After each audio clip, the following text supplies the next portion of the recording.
Very good. We come to our discourse number 3. Discourse number 3, and the title of the discourse number 3 is Political Ideals. We follow our syllabus. Okay, do we still have some things to settle? Some of you, one of you can sit over there, sure. And I can see you a little bit better. We're gonna come. Oh yeah, the ladies are coming. Yeah. We have still 2 here. Okay. So you can sit over there, and you can put one in the middle. Okay, now I can see you all. Very good. Okay, discourse number 3. You all have received your grades already. Whoever said something the last time got an A, and whoever silently and quietly consumed got a B. And who was not here got an F. That's hell. That's hell. A is heaven.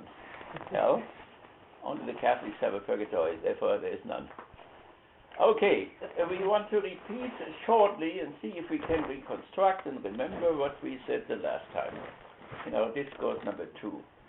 First of all, we introduced time diagnosis, right? Time diagnosis, time prognosis. So the critical theory of society, that's what we do here, is in continual contact with events, like Flint we want to take today, or like Bernie Sanders or so. So events which happen out there, or today the sheikh who was executed in Saudi Arabia. Today I met a relative of his.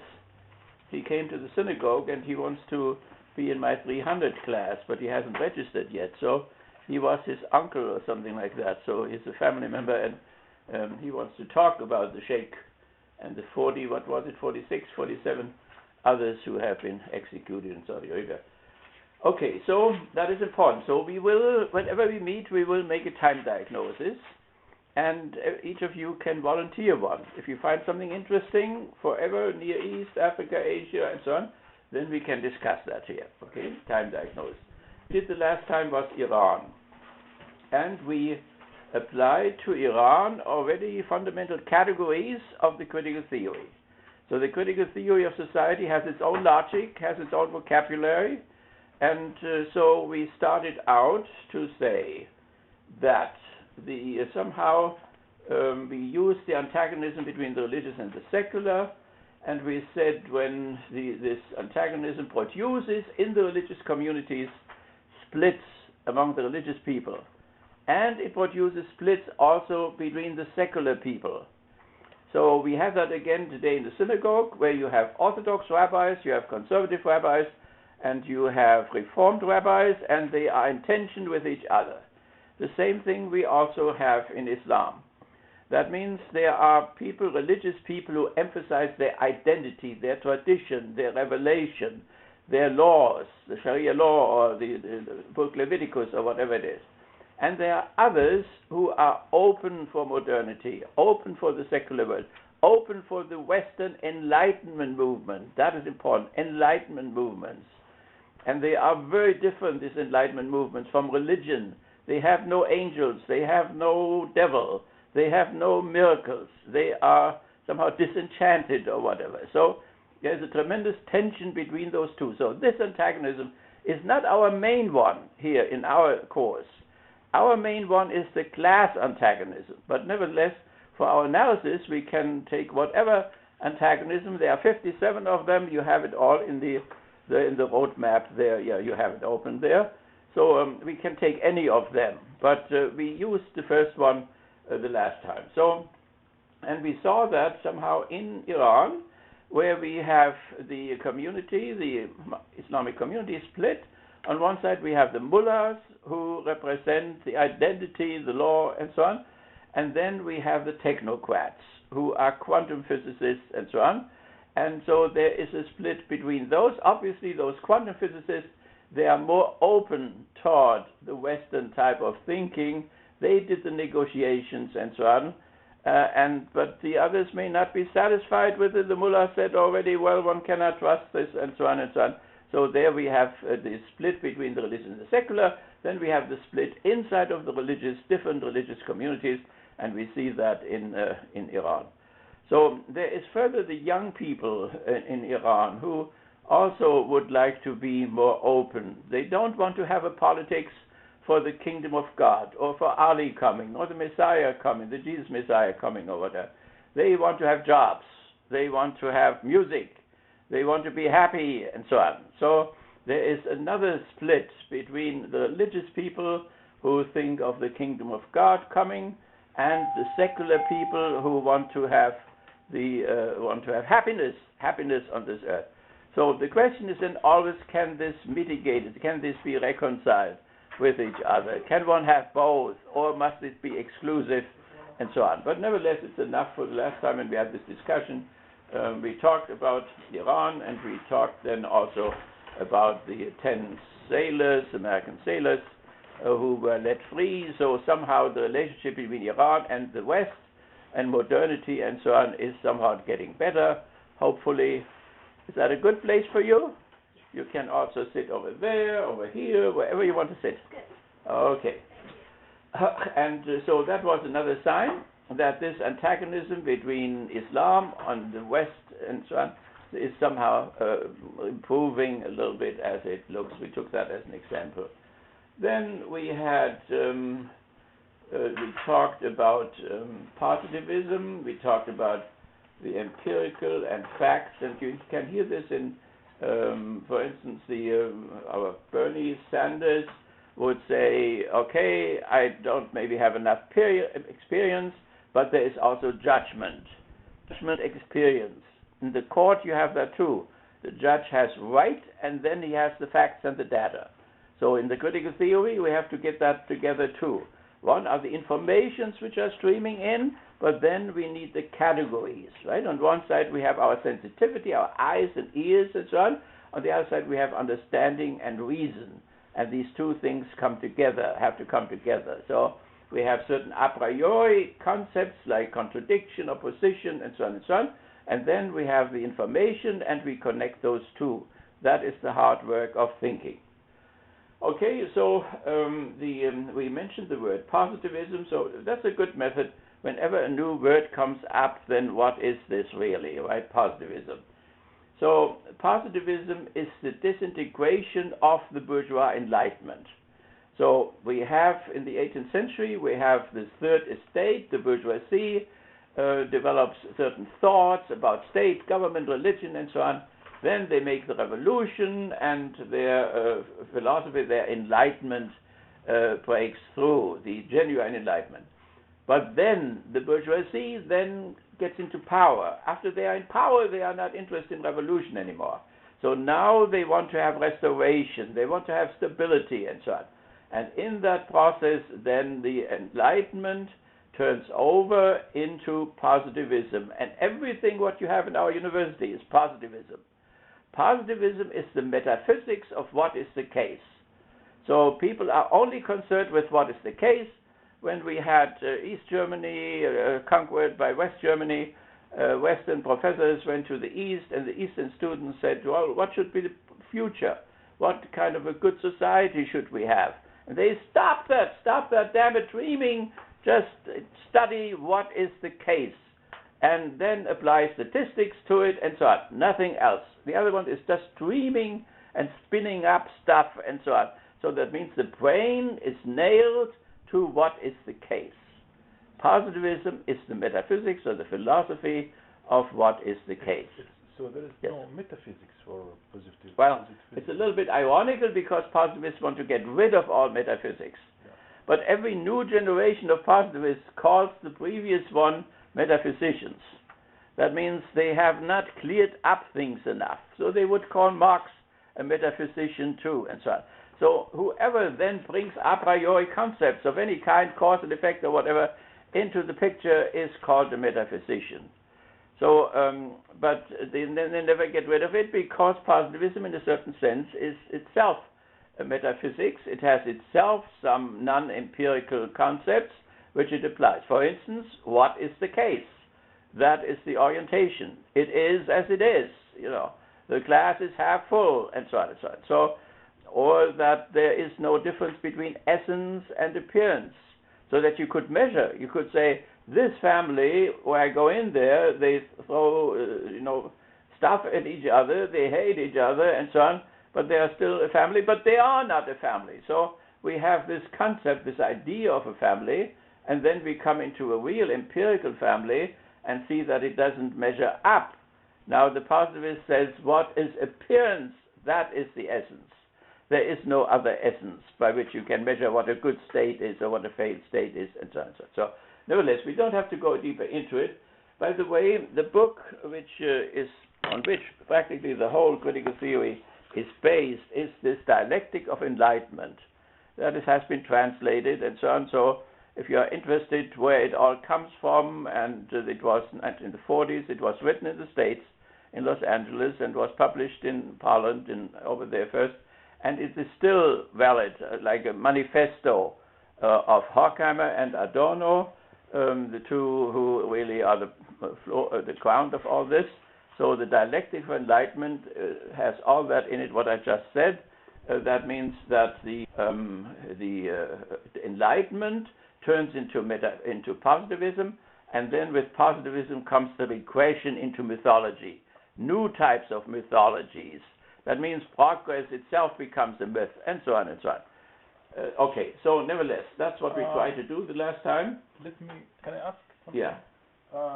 So if I just want to make sure that I understood the right. Right. Very good. So positivism doesn't deal with anything that theoretical, just must be empirical. Right. It must be empirical, and it may have a anything. hostility toward theory in general. Yeah. It may not see itself as a theory, in spite of the fact that Auguste Comte, the Frenchman, he invented the word positivism, and he invented the word sociology, the positive sociology. Marx, of course, on the other side, hated this type of positive sociology. And so that our sociology department lets us do that, what we are just doing now, that is a wonderful tolerance. It is an exception. We are not the mainstream, right, in this whole process. Why is it not just kind of understanding the case of the cases of thinking, Yeah, okay, so what is really wrong with positivism is not that it wants to know what is the case.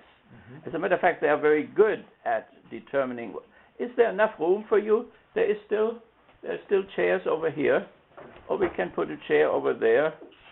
Don't sit on top of each other. For thinking, we need free space. Well, okay. Okay, so we can put that chair over there. Yeah. Okay. And if you want to put your coats, you can put them wherever you want to. Just make it as comfortable as possible.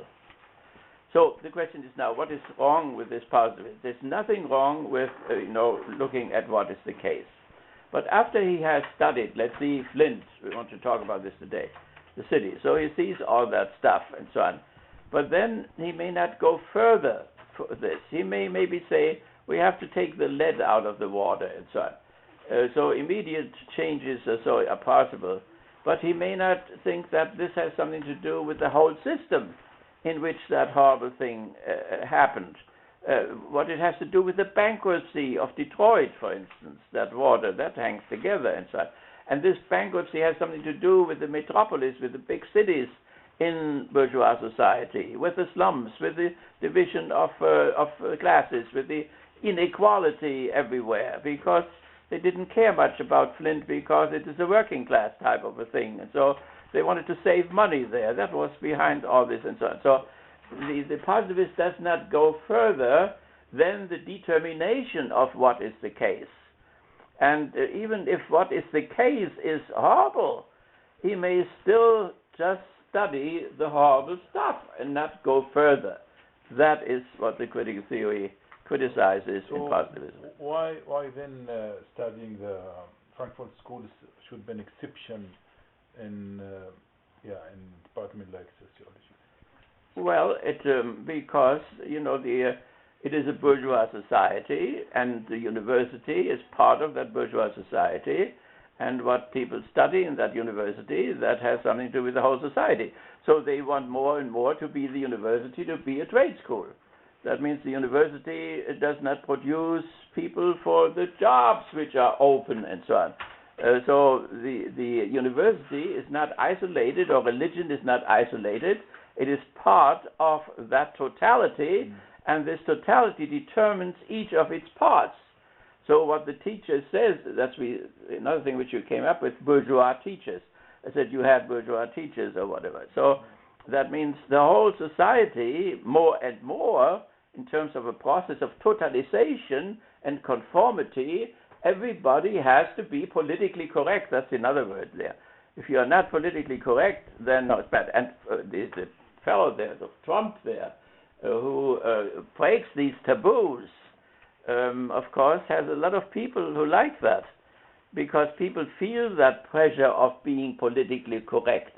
That means to be positivistic and not to look for more than what is the case, So even when a little guy, in the school looks out at the birds there or starts dreaming, the teacher says, do your mathematics, don't dream, and so on. That means the whole consciousness from the beginning is pushed in a certain direction, which may be good for the job market, So our presidents, they always say when there is the end of the semester and the businessmen are sitting there during the celebration, and he says, we have produced the best students here, please employ them, and so on. So I always feel I'm in somehow in the slave market, somewhere in Mississippi, So now, not that the university should not also be useful, right, for producing people for jobs, medical doctors, judges, and so on and so on. But is that really the only thing, Is it functionalized to that extent that it has no other meaning? What about producing people who are humane, people who will not do waterboarding? Even when their president says, do waterboarding, they will say, no, I will not do this. That would be a goal of education, It's not only to educate the little guys to do mathematics and whatever, that they can be in an office and the oil company and all that. That's all fine, But there is more to education than just educating somebody that he can fill a job. I mean, what the king of Saudi Arabia does for sending the students here is he has enough Saudis for the state operation, but he does not have enough for civil society. He uses Europeans for civil society, for the oil companies and so on. So he wants to fill those positions with Saudis as well. So, I mean, this is okay. It's okay. The university should do that too. But is that all? What I think the students would pay too much if the university turns into a trade school. And then the question is, if not, the corporations should do the trade school stuff, and why we need universities at all. So, but what is that more? You see, and there, you see, there's a blockage. I could never go into the Senate and the university and say, what is really the goal of our education? What is the content? What types of people? What types of people do we really want to come out of this institution? And I would formulate, we want to have people who somehow have learned what is right, and they will stick with it. What is right, they will stand up and will be firm. And if their government demands something which is wrong, then they will say no to it. That means they can make use. That is the definition of enlightenment. They can make use of their own reason. Their reason is no longer dependent. That children, have a father and mother tells them what to do and so on, that's fine, but then they are supposed to grow up. So enlightenment is about growing up, to think without tutelage, without somebody else, the Pope or whatever, an imam or whatever, to say to it, but to think it through with your own mind. And that not to grow up, that one is responsible for that. So you can say, the false consciousness of the workers here in this country, are they innocent? Are they innocent, or are they guilty that they have this false consciousness? Could they have done something, for instance, not going fishing and not going playing around, but somehow to study where they are so that they can have a real judgment about whom they want to vote? If they want to vote a fascist in, or if they want to vote a socialist in, or a Roosevelt liberal or a neoliberal or so, that they know the differences and that nobody else has to tell them what to do because they think it through themselves. That is an enlightened person. Okay, and the mission of enlightenment would be to free people from their fears and to make them into masters of their fate. Or another definition would be to put ego where id is. Id is the name for the instinctual apparatus. What the Skinnerians talk about, stimulus coming from outside and then inner reactions to the stimuli and so on. So the id, our animality, that's what we have inherited, according to Darwin and so on, from our ancestors. So that would be, we talked about with the rabbi about this too. So to put where id is, where the will to life is, to put ego and the superego, the conscience and so on. Or where things are unconscious, to put consciousness, to make unconscious things conscious. So that would be the psychoanalytical type of definition of enlightenment. Okay, and so religion, we are not in the religious thing, but we would define that as the longing for the totally other than the horror and terror of nature and history, or the longing for perfect justice, which doesn't exist anywhere, or unconditional love, which doesn't exist anywhere, or the longing that the murderer shall not triumph over the innocent victim, at least not ultimately. Bush now, with all his crimes, Bush gets away with it.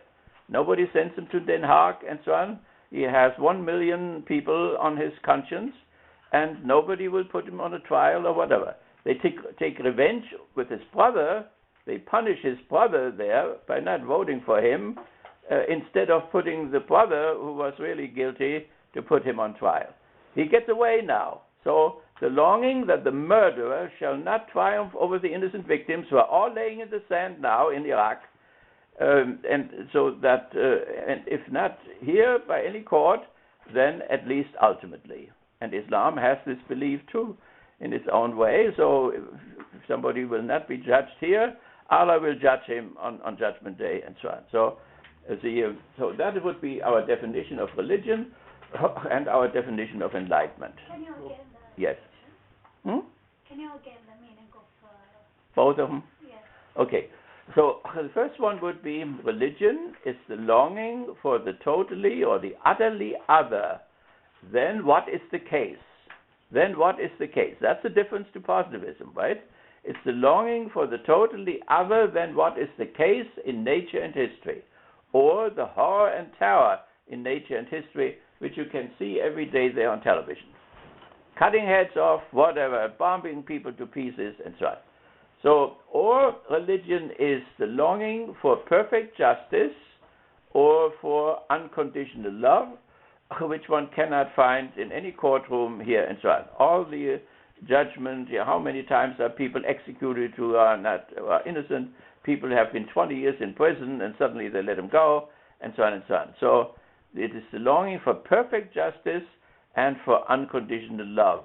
So the girl says, well, I will marry you if you get your degree in chemistry, and so on. That is conditional. Or I love you as long as you have a good job, or as long as you are healthy, and so on. This is all it's all conditional. So, and this conditionality is very often unconscious. People are not even really aware of it. They say, I love you, and forget, the conditions which are underlying it. Longing for unconditional love. Unconditional love.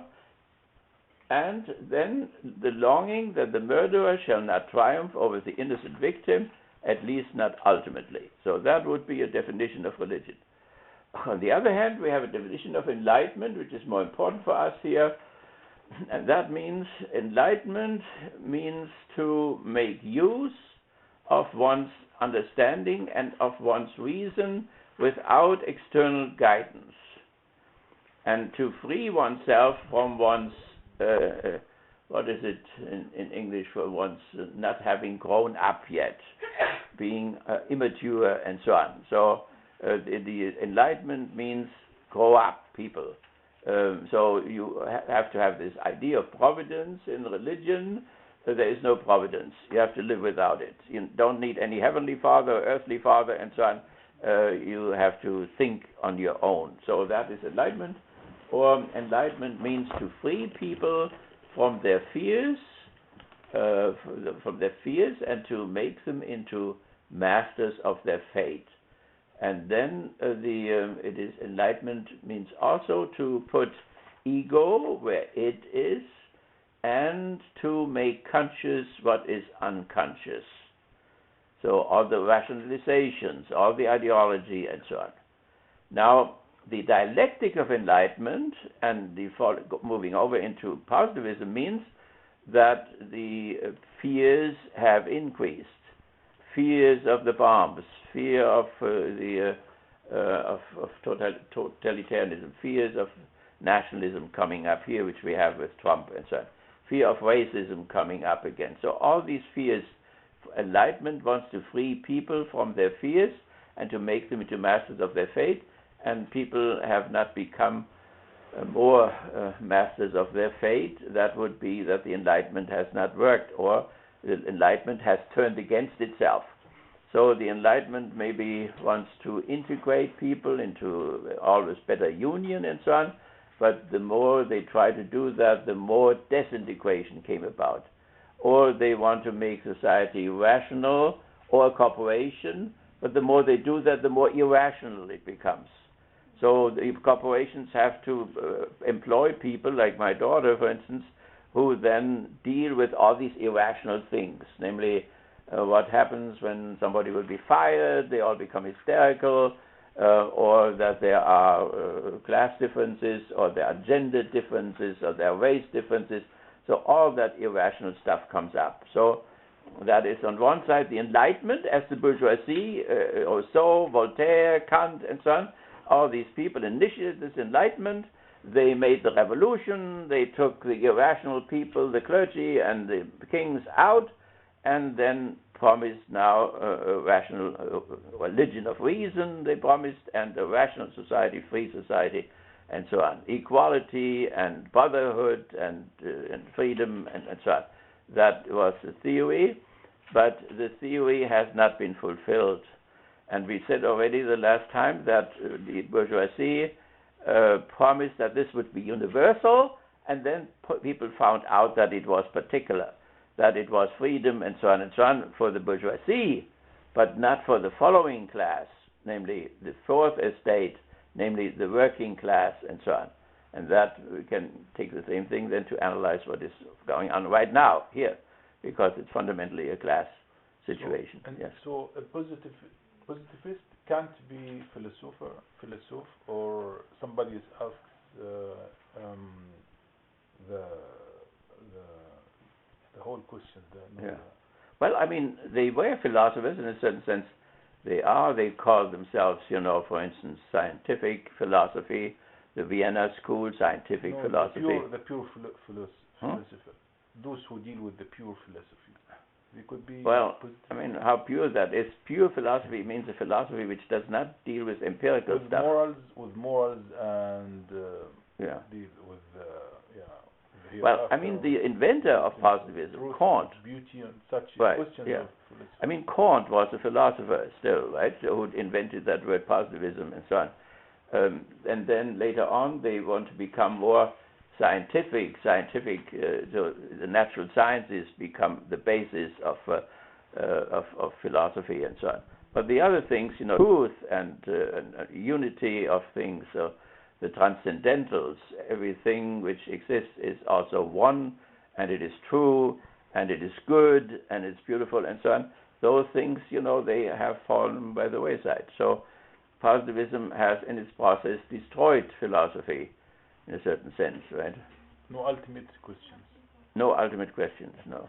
There are exceptions. There are some positivists sometimes who want to improve the ontological proof of God or whatever with their own methodology, but it is not in the mainstream. It's on the fringe of people. Yeah. Okay. Very good. So we can gradually see we can get these things later on again.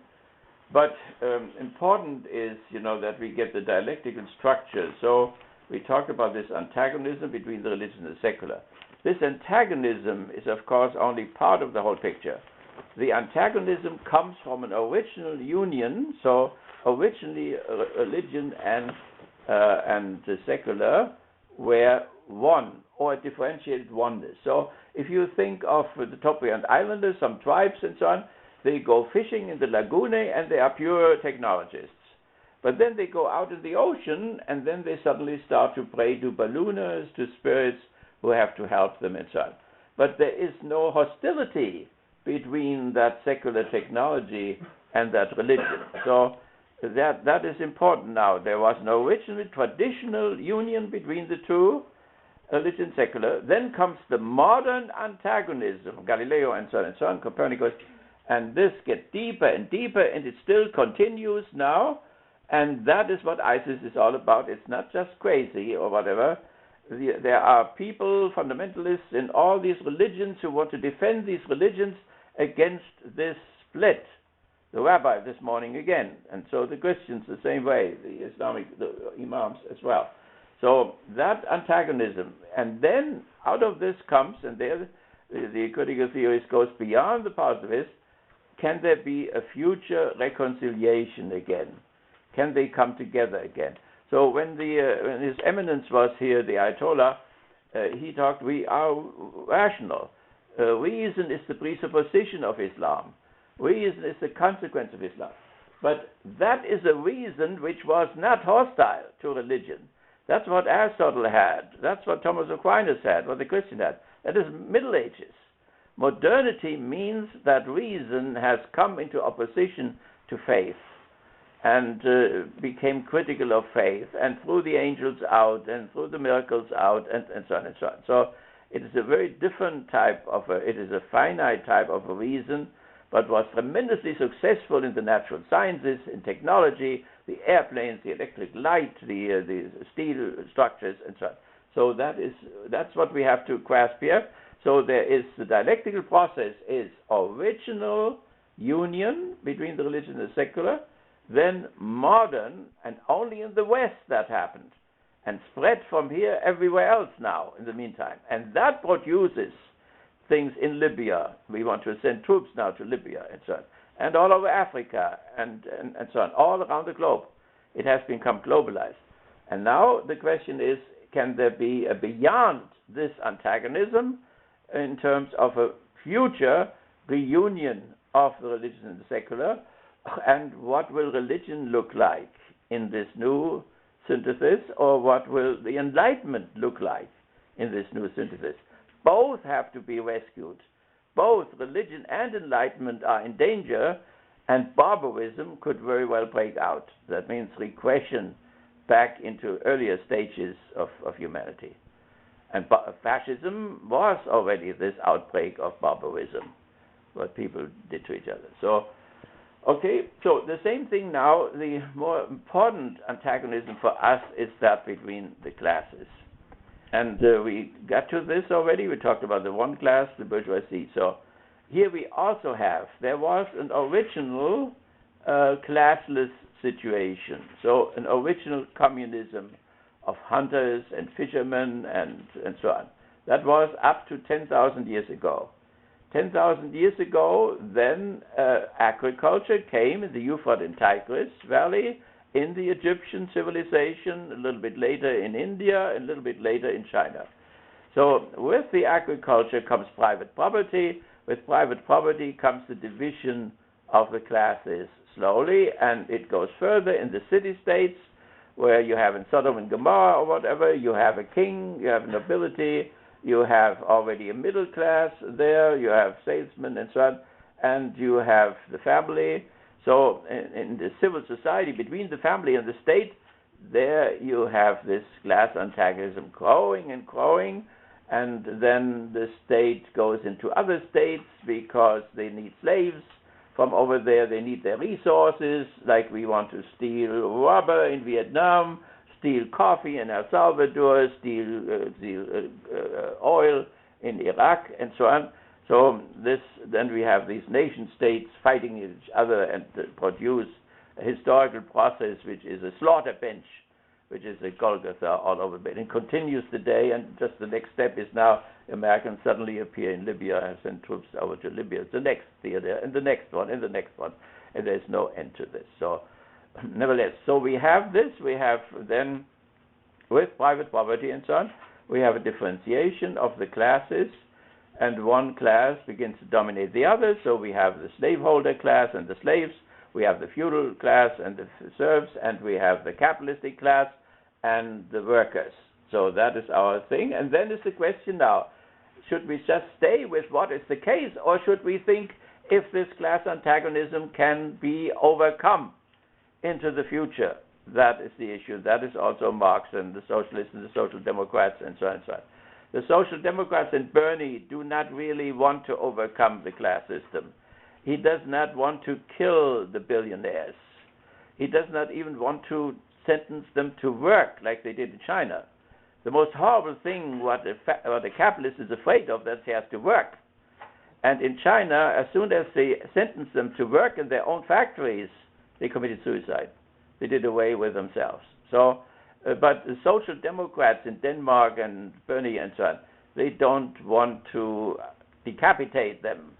When Bernie talks about a political revolution, he does not mean the execution of the 1% of the ruling class, or maybe 1/10 of 1% of the ruling class, which rules the whole thing here. So, but he wants to tax them. So he will close all the insurance companies for which people have to pay now. For 200 years, they insured people and were not able to insure them. Either they were not insured at all, or they were insured badly. So they had no insurance for the teeth, no insurance for the eyes, and just maybe for some catastrophic thing. So that means the bourgeoisie, the best thing what a businessman can do in order to keep the state out, they always want to keep the state small, is to do their job. But if on next Sunday I have to collect toilet paper again in my church, as I do every Sunday, that the capitalistic system cannot even provide people with toilet paper adequately, not to speak with jobs or with whatever else where the market does not reach, or that they feed people in such a way that they get rounder and rounder and fatter all the time. That means they feed them bad stuff. So when I eat 3 weeks in Germany, I can eat as much as I want to, and I will not gain any weight. When I eat half of it here, it will gain weight. And so on. So they don't do their job, right? So, and when they don't do their job, then the state has to come in. So it would be so simple when they say we want to keep government small. The best thing for government small is that the job creators would create jobs, but they don't create jobs, and so on. Or that Wall Street would really provide capital for new production and so on, instead of filling their own coffers and so on. So it is the malfunctioning of the business community which makes the introduction of the state necessary. Okay, so here we have the 3 steps again, right? The dialectical steps: an original union of all people, and they have everything in common. Then we have slowly the division in slaveholders and slaves, in feudal lords and serfs, in capitalistic masters, billionaires and so on, and on the other side the masses of the workers. And now the question, can this antagonism be resolved? So dialectics, unlike the positivism, does not stay with what is the case, but it wants to go beyond what is the case. So then the positivist says, you are damn dreamers, stop dreaming, you cannot have it, you cannot pay for it, and so on. You can even see that one channel which we have, the most left-wing channel, the guy suddenly in the last days there opens up a campaign against the socialists, and it's for Clinton. That means the Roosevelt liberals and so on. So in order to keep the socialist out there. So in spite of the fact that it's a very mild form of socialism, he does not even want to do away with the class system. He just wants to make the class system more livable for a majority of people. That is all. That is a mild type of a thing. So, but a real communist of the Trotsky type, and there are some in Detroit and Chicago and so on, they want to do away with it, and they want to have a classless society. So people will say, there was never a classless society. Yes, there was a classless society before 10,000, before they were all communists and so on. But do we want to go back there? Then that would be regressive. But the future reunion of the religion, the secular, will not be like the original thing in the Middle Ages. It will not be a return in the Middle Ages. It will go something forward, and said that this forward thing will include everything what has been learned in between. So that means the communism of the future will be different from the communism in the beginning because of that plus of the experiences and the suffering and the learning of the slaveholder system, of the feudal system, of the capitalistic system, and so on. So that is when you say, I'm a dialectician, you are not only concentrating on the antagonism, but you concentrate also where this antagonism came from, and you concentrate also toward the reunion in the future, which hasn't happened, which is utopia, utopos. That means it doesn't have a place yet. There is no communistic society anywhere today, except the kibbutzim in Israel and the monks, the Buddhist monks and the Christian monks and so on. They are communists. But otherwise, the Russia had gone through certain stages of socialism, but had never reached communism. China has never reached communism. It is in a particular stage of socialism. Cuba has never reached communism. It was a certain stage toward communism. How it looks like if you have reached it? No religion, no family, no what? Well, I mean, the one thing is that people do not describe it. When Marx describes it, he does it with tongue in cheek, and so he says we have to cancel work. Now, at the same time, he knows that a society has to have this metabolism with nature. You have to do something in order to get food, to clothing, housing, and so on. So it is meant ironically. It means that the individual is not chained to the division of labor, for instance. So that means in China, a professor teaches in fall and spring, and then he goes into a farm, That means you can go from job to job and therefore can realize your potential, different set. I did this when I taught in trade schools in Germany. So I went into the factories where the students were, and I asked the owner if, for instance, this girl was sitting there for 8 hours in the same place, and with her hands she put a needle into something, always again and again and again. So I said, couldn't she, after an hour, stand up and go around the corner and go into another department where she would maybe do something with her feet, or would stand up instead of sitting, or would walk around, or whatever. And it was always not cost effective.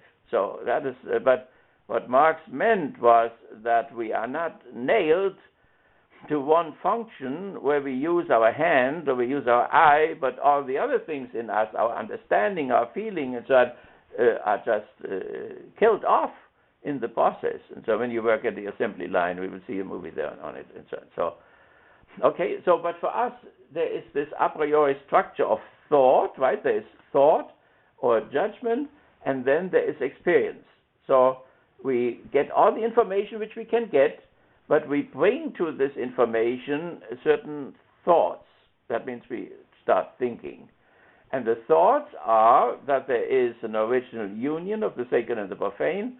There is this profanization, now a profane word against which those religions have to defend themselves, and then also this profane word has to defend itself against those religions, like we saw in Paris and so on, and here in California and everywhere in Africa and so on. And then that there is also a future view that these culture wars and so on, that this can be overcome. It must not always be there. And that's where the positivist stops. The positivist says that is what is the case there.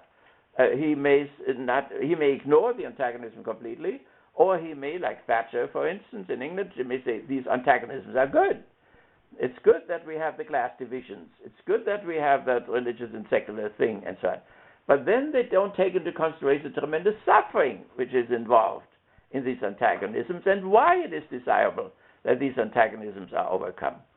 So that is the difference between a critical thinker, a critical theorist, and the positivist, which are all your professors. So that means it is universal, almost universal. If you go to Europe or whatever, it has penetrated the religious department. We have a cognitivist theory, which you can also find in Norway and Germany and so on and so on. So that is what is in, right? So it is either that you say, we are concerned with that, what is the case, we make the best of it, and so on, and forget about the past, don't think about history. History is bunk, Ford said, And you say, don't think about the future neither, because you'll never get there, or it will never come. It's utopia in a bad sense, it has no chance. So utopia, this uk there, this Greek uk topos there. There is a me topos and a uk topos. The me means something good can still come of this negation, and the uk means nothing can go. So when you, for instance, have suffering from cancer, nothing comes from it. If you have suffering from giving birth to a child, something good comes from it, and so on. So, and for many people, this utopia is something abstract, it's something bad. So when the students in the 60s had this, the older people asked, so what do you have? What do you want then? What is this better thing you want to do? And then when you say this, then they say, well, we have that already. So, or they would say, it is better to be concerned with what we have, even the bad things, we are used to it, but we don't know what will come later on. Or the bourgeois skepticism means nothing comes afterwards. So that is why then people become conservative. People become conservative because they are skeptics. They say, okay, this is a mess, but who guarantees that the next thing will not be a bigger mess than the one we have, right? So there are connections in thought between certain attitudes. For instance, skeptical attitudes means that something comes to an end and nothing comes out of it. That means abstract negation, we mentioned it last time already, or determinate negation, where something is negated, but some of it is preserved to elevate it, and is also added to it are new elements. So, in a sense, the feudalism negated slavery, but it also preserved something of slavery. There was this feudal lord instead, but it also had been improved. Things had been improved. The serf now had some private property. So the serf could sit in the same church with his master or whatever. But then many things were negative. The lord could sleep with every bride in the village in the wedding night. The lex prime noctis. The feudalism, under feudalism. The lex prime noctis, the law of the first night. Up to 1918 in Vienna, a priest was thrown out of the church because he affirmed that right of the feudal lord to sleep with every farmer's wife in the first night, and so on. In the bourgeoisie, you have then the son of the capitalist can sleep with the little working girls, and so on. So they continued it. So, but there is an improvement in the so-called free labor, and so on. He does not have to ask his master anymore if he should get married or whatever, except Ford Motor Company. Ford had his hand in all of this. He wanted his workers to get dressed well, to get married well, to have religion, and so on and so on. But then he looks like a feudal lord. But other capitalists don't do this. So, but you can have, when I came home after the war, there were people who had still worked under a feudal lord in East Prussia. And now they came to West Germany and worked for a capitalist. And I asked him, what do you like better? He said, I prefer my feudal lord. Because the feudal lord lived in the same village. His wife would come when somebody was sick. The worker's wife was sick. He would come. He would take care of them. They would celebrate Christmas together and so on. So it was much warmer. Now, when he was in the West, he never saw his capitalist. The David capitalist was sitting in a $5 million villa somewhere outside of the city, and he never saw him. He only saw the foreman there and so on, the representative, the CEO, but never the owner himself and so on. So the familiarity, I mean, when this the Lord slept with every bride there, half of the children in the village were his own children. So it was a big, like with the slaveholders here. So it was a big family in a certain sense, So, but it was progress. In the great progress of the worker in the bourgeoisie is that he has laws which protect him. But these laws are useless if there is not a labor party or if there is not a labor union which protects these laws all the time. Therefore, the first thing I did here was, when I came here, was to found a labor union, which is still going on. But they fight it, So Snyder here, he introduced that right to work law, which makes it very difficult to have a union or to manage a union and so on. So the capitalists don't want to have the union, and without the union, the only advantage which the worker has over the slave and the serf is that he has laws which protect him. But these laws have to be enforced all the time. And if you are not watchful, the capitalistic gangster comes and takes it all. So here's my cleaning women. One of them, I talked with her, and she wanted to build a union. Next day she was fired. So that is the class struggle, right? But the positivist would say it is as it is. Of course you have a class struggle. But the critical thinker would say there was a time when there was no class struggle, and therefore there could be a future in which there is no domination and exploitation of one class by the other. Is part of this positivism that when I talk to some German politicians saying that these policies you are following for family and social policies and so on, they are leading your country to lose people. You are dying out. I mean, young people are always getting less and others are more and so on. So because marriage is financially is not a really successful idea, I need to pay more tax and so on. So when I talk about future, they see like are not really interested what would be after 50 years or right. Is part of that, or that it just concentrate about the moment now? Not well, I mean, there's the bourgeois type, right? There is who is concerned with his own particularity, and that's a great thing in a certain sense, with his own property, with his own profit, and so on. And he would say, after me the deluge.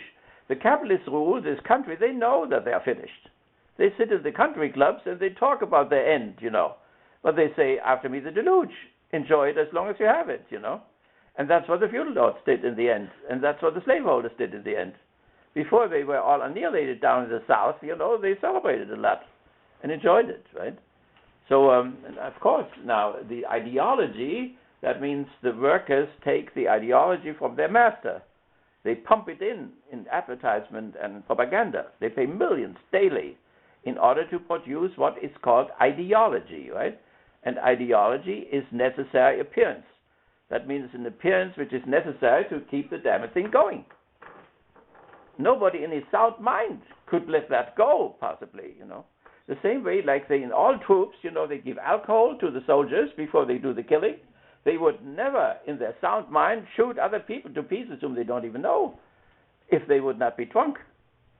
I mean, I was in the battle. I was at the front. I was in action. So, and all armies do this. So, in the same way, the society could not exist one day without this appearance, which is continually produced and which everybody reproduces by repeating those sentences. And that is called ideology or false consciousness or the masking of personal interests or national interests or racial interests and so on. So that's going on for moment to moment. Okay, but these are all, we want to see that we all come along. We all, it's somewhat strange to us, the critical theory. We have never had it. So the theme was really to look at the most advanced positions and so on, but we want to look at the whole thing, how it developed, and each of us, has a right to get it all. We leave no child behind.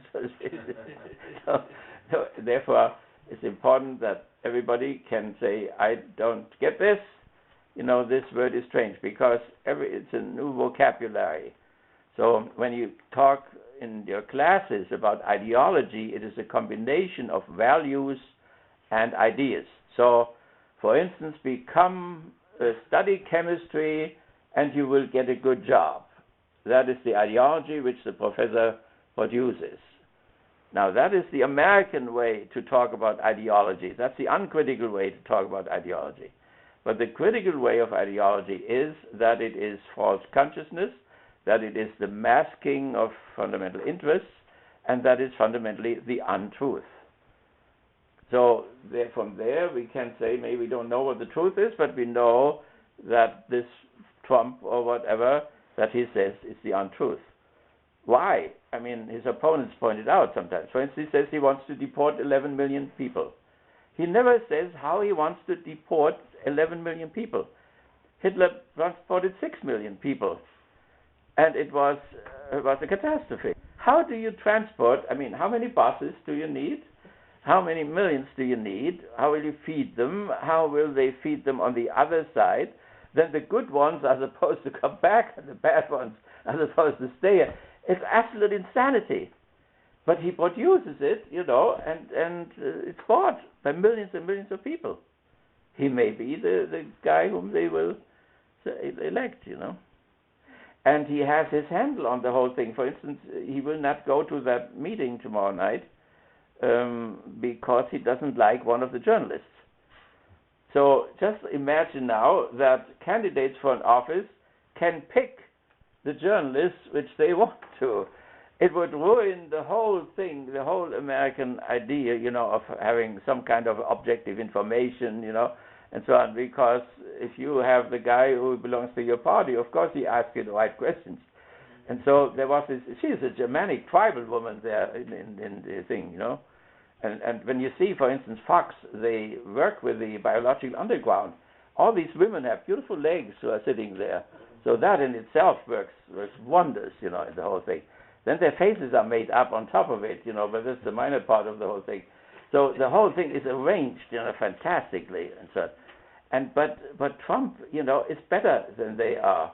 He has decades of work on television behind him.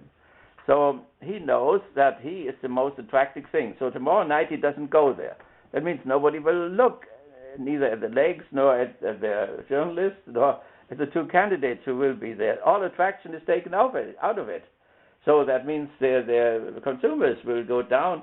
And at the same time, at 9 o'clock tomorrow night, he will have his own show. And the show is to do something for the veterans. I mean, in itself, the idea to help the veterans, because they are shamefully treated, is a good thing. But he functionalizes it, for his political purposes, for his own struggle with that damn journalist there. And so this is all false consciousness, It's all untrue. It's an absolutely untrue type of a situation, So, and it would be very difficult to find out what the true situation would be, except that you can, negate the negation. So that is the only way. You identify the negative, which is the only way to get to whatever may be positive in the whole thing. Okay, but I don't want to go ahead of ourselves. So is there anything else, any other word that was good that you asked about the, definition? I can repeat it again if you want to. A definition of religion, a definition of enlightenment. That is important, right? So should I repeat it again, or is it enough to? We will come up again later on, right? Are we going through these antagonisms one by one? Or No. We don't do that. No. We just use maybe one or two which we are, particularly interested in, and that would be the antagonism between the classes, which we are just talking about.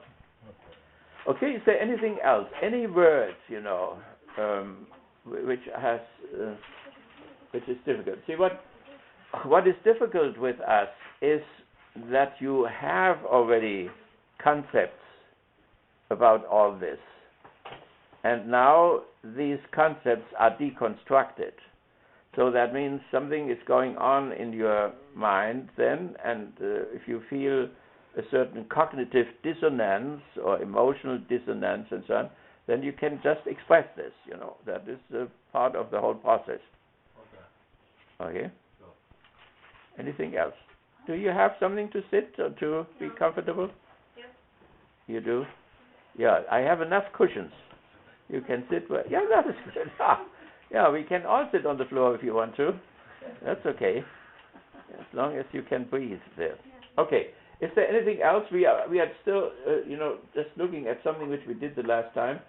So then what else do we have here? We talked about the mullahs in Iran and so on, the technocrats and all that. We went through all this, so we don't have to go there. Also about the thing about theocracy. We mentioned last time that there is no political theocracy anymore. I don't know how Iran will handle this whole thing. So we have a division between a religious theocracy, which may be possible, and but no political theocracy anymore. You cannot make the kingdom of God into the goal of everyday politics. Just think there would be one who would do that now in this campaign. I mean, people wouldn't even listen to him. Okay, so what else do we have? We have what we did the last time.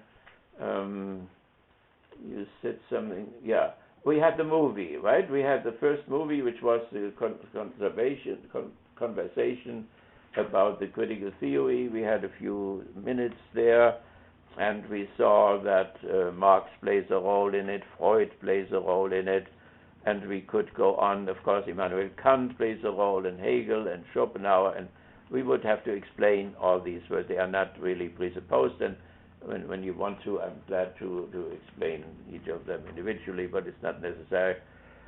So there is a whole background behind the critical theory, because we said that it was a young group of young people, 3 or 4, and who were shocked by the 10 million people killed in the First World War, civilized people, butchering each other with hand grenades and guns and so on.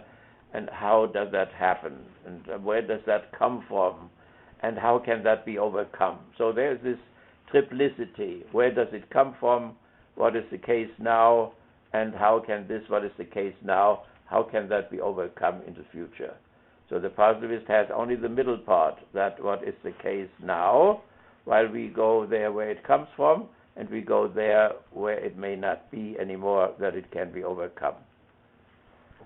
Okay. I wish that would have kind of introduction to Frankfurt School. That's what we are doing now. What is it, a part of something bigger, or is it a place, or just an? Okay, so we can do it. Yes, it is a place, right? And we saw the place in the movie there too. It was a building, and Felix Weil built that building. We said Felix Weil, W-E-I-L, was a capitalist. This is astonishing, right? But he was somebody who brought food from Latin America to Europe while Europe was starving during the First World War, and thereby made a tremendous fortune. And this fortune he applied, among other things, to build that institute. And he built a similar institute also in Moscow. And these 2 institutes were connected for a little while, until Horkheimer came in. Then it was disconnected. So was it high school or school primary? It was an institute called Institute for Social Research. Okay. And in that institute there were scholars, young scholars, coming together who had their PhD and worked together, and then Nazism threw them out of Frankfurt, and they went to New York, in the university there. They got a building, Columbia University, and they got a building, and it was also amazing because it was a very conservative president who introduced Horkheimer, and he said to Horkheimer, now if you look for a building, just go around if you find one. And Horkheimer went over the campus and said, this would be a nice one, and the president said, it's yours. And Horkheimer's English wasn't very good yet. He thought he misunderstood. So he went home and he wrote a letter, what do you mean? What does it mean? And does it belong to us? And the president said, you bet. Again, didn't understand exactly what he said. So, but they were, during the whole war, they had this building and they went on with their studies and so on. So it's a real concrete place of concrete people. And then the building, while they were not there, was bombed out by the American Air Force in Frankfurt, and then they built a new one. We didn't see the building, but it has now been renovated again, so it belongs to the University of Frankfurt, and to the 50s, 60s, and so on, they worked in there. So it's a real place, and the Americans were sorry that they bombed it out, so the governor of the American zone paid for the rebuilding, and the Frankfurt government, Frankfurt City, because they had done these horrible things to all these Jews, had guilt feelings, and they also paid for it. So it was paid by the Americans who bombed it out, and it was paid by the Frankfurters who drove them out to America. Was the school led by Jews? Well, the first generation was mainly Jews, yeah. Okay. Right. So why that? Why is Bernie a Jew, and why is Bloomfeld a Jew, or why are these Jews doing what they are doing? And that is, it came up this morning when we were in the synagogue. We discussed that, and most of them were Saudi Arabian students. And so how that happens. Bernie Sanders is not a practicing Jew. He doesn't go into the synagogue and so on. But his values are all Jewish, or they're all Jewish Christian. That's why he likes the Pope. So that is the Judeo-Christian values, come through in Bernie in a secular form. So, and that, what did they have in common, all these Jews? They were not good Jews. That means they were assimilated Jews, first of all. What is an assimilated Jew? Up to the French Revolution, the Jews were in ghettos. The Jews were not citizens. The Jews could not be carpenters, blacksmiths, bankers, or what. Nothing. All over Europe. They were in the ghetto, and they had their own life and their own writings and readings and so on. Then comes the French Revolution and says all people are equal, right? It's the revolution of the bourgeoisie. It's a third estate revolution. And they said, well, before somebody is a Jew or an Aryan or whatever, he's a human being.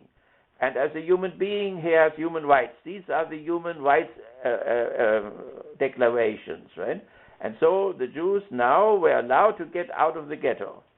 As they went out of the ghetto, they separated from their community, from the rabbi, and so on. They became independent. They were now thinking without guidance of they became enlightened, right? The guidance of the rabbi, and so on. So, and they were tremendously successful. They went into music. They went into Einstein, into quantum physics. They went into science, into politics, and so on and so on. So, and I asked the rabbi today, if this Holocaust or the Shoah or the fascism in general was a backlash against this unbelievable success of the Jewish people in Europe. So nevertheless, these people of the Frankfurt School were assimilated Jews, and as assimilated Jews, they began to think without guidance of the rabbi. They looked at the Torah. They didn't like some things of the Torah.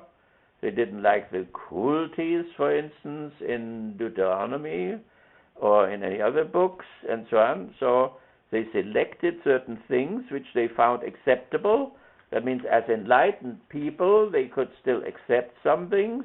One was this taboo against images of the absolute, Moses' law, the law against making images and even naming the absolute. So certain things they took, or the golden rule and so on, and they rejected other things. And this, is it Frankfurt School? Is it how many percent is it Marxist from your knowledge? Okay, well, I mean, we can look at this empirically, right? Before, when Horkheimer and his best friend was Pollock, he was an economist. So they were good friends, lifelong friends. And so the first book, philosophical book, which Horkheimer ever read were aphorisms by Schopenhauer, Arthur Schopenhauer. So who is Arthur Schopenhauer? We want to take step by step, and we have a lot of time to do this. So Arthur Schopenhauer was a philosopher in Berlin at the time of Hegel. So both of them came from another philosopher, which is Kant. Immanuel Kant was the greatest of all enlighteners. So Schopenhauer, like Hegel, learned from Kant, but they came up with different thinking.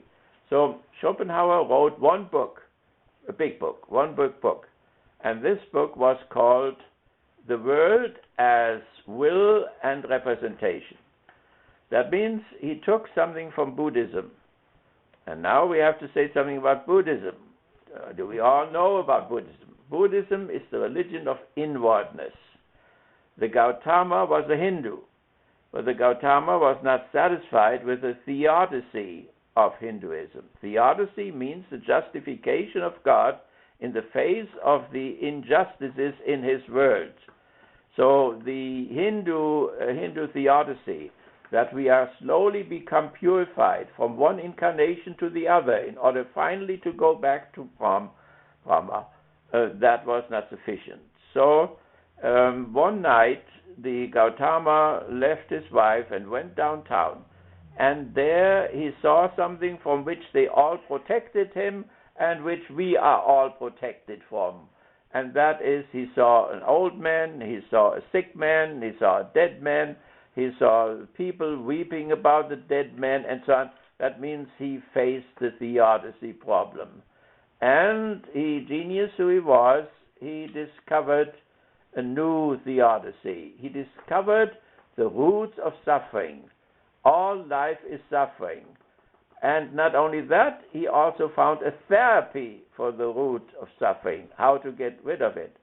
All suffering was rooted in the will to life, in the id, in psychoanalytical terms. The will to life has these sexual components, libidinous components, desiring, I want to have a car, I want to have a woman, I want to have an airplane, or whatever. And on the other hand, the aggressive aspects, the killer instincts. Every second week we have a mass killing, and so on. So that murderous thing in us, which we find in all civilizations.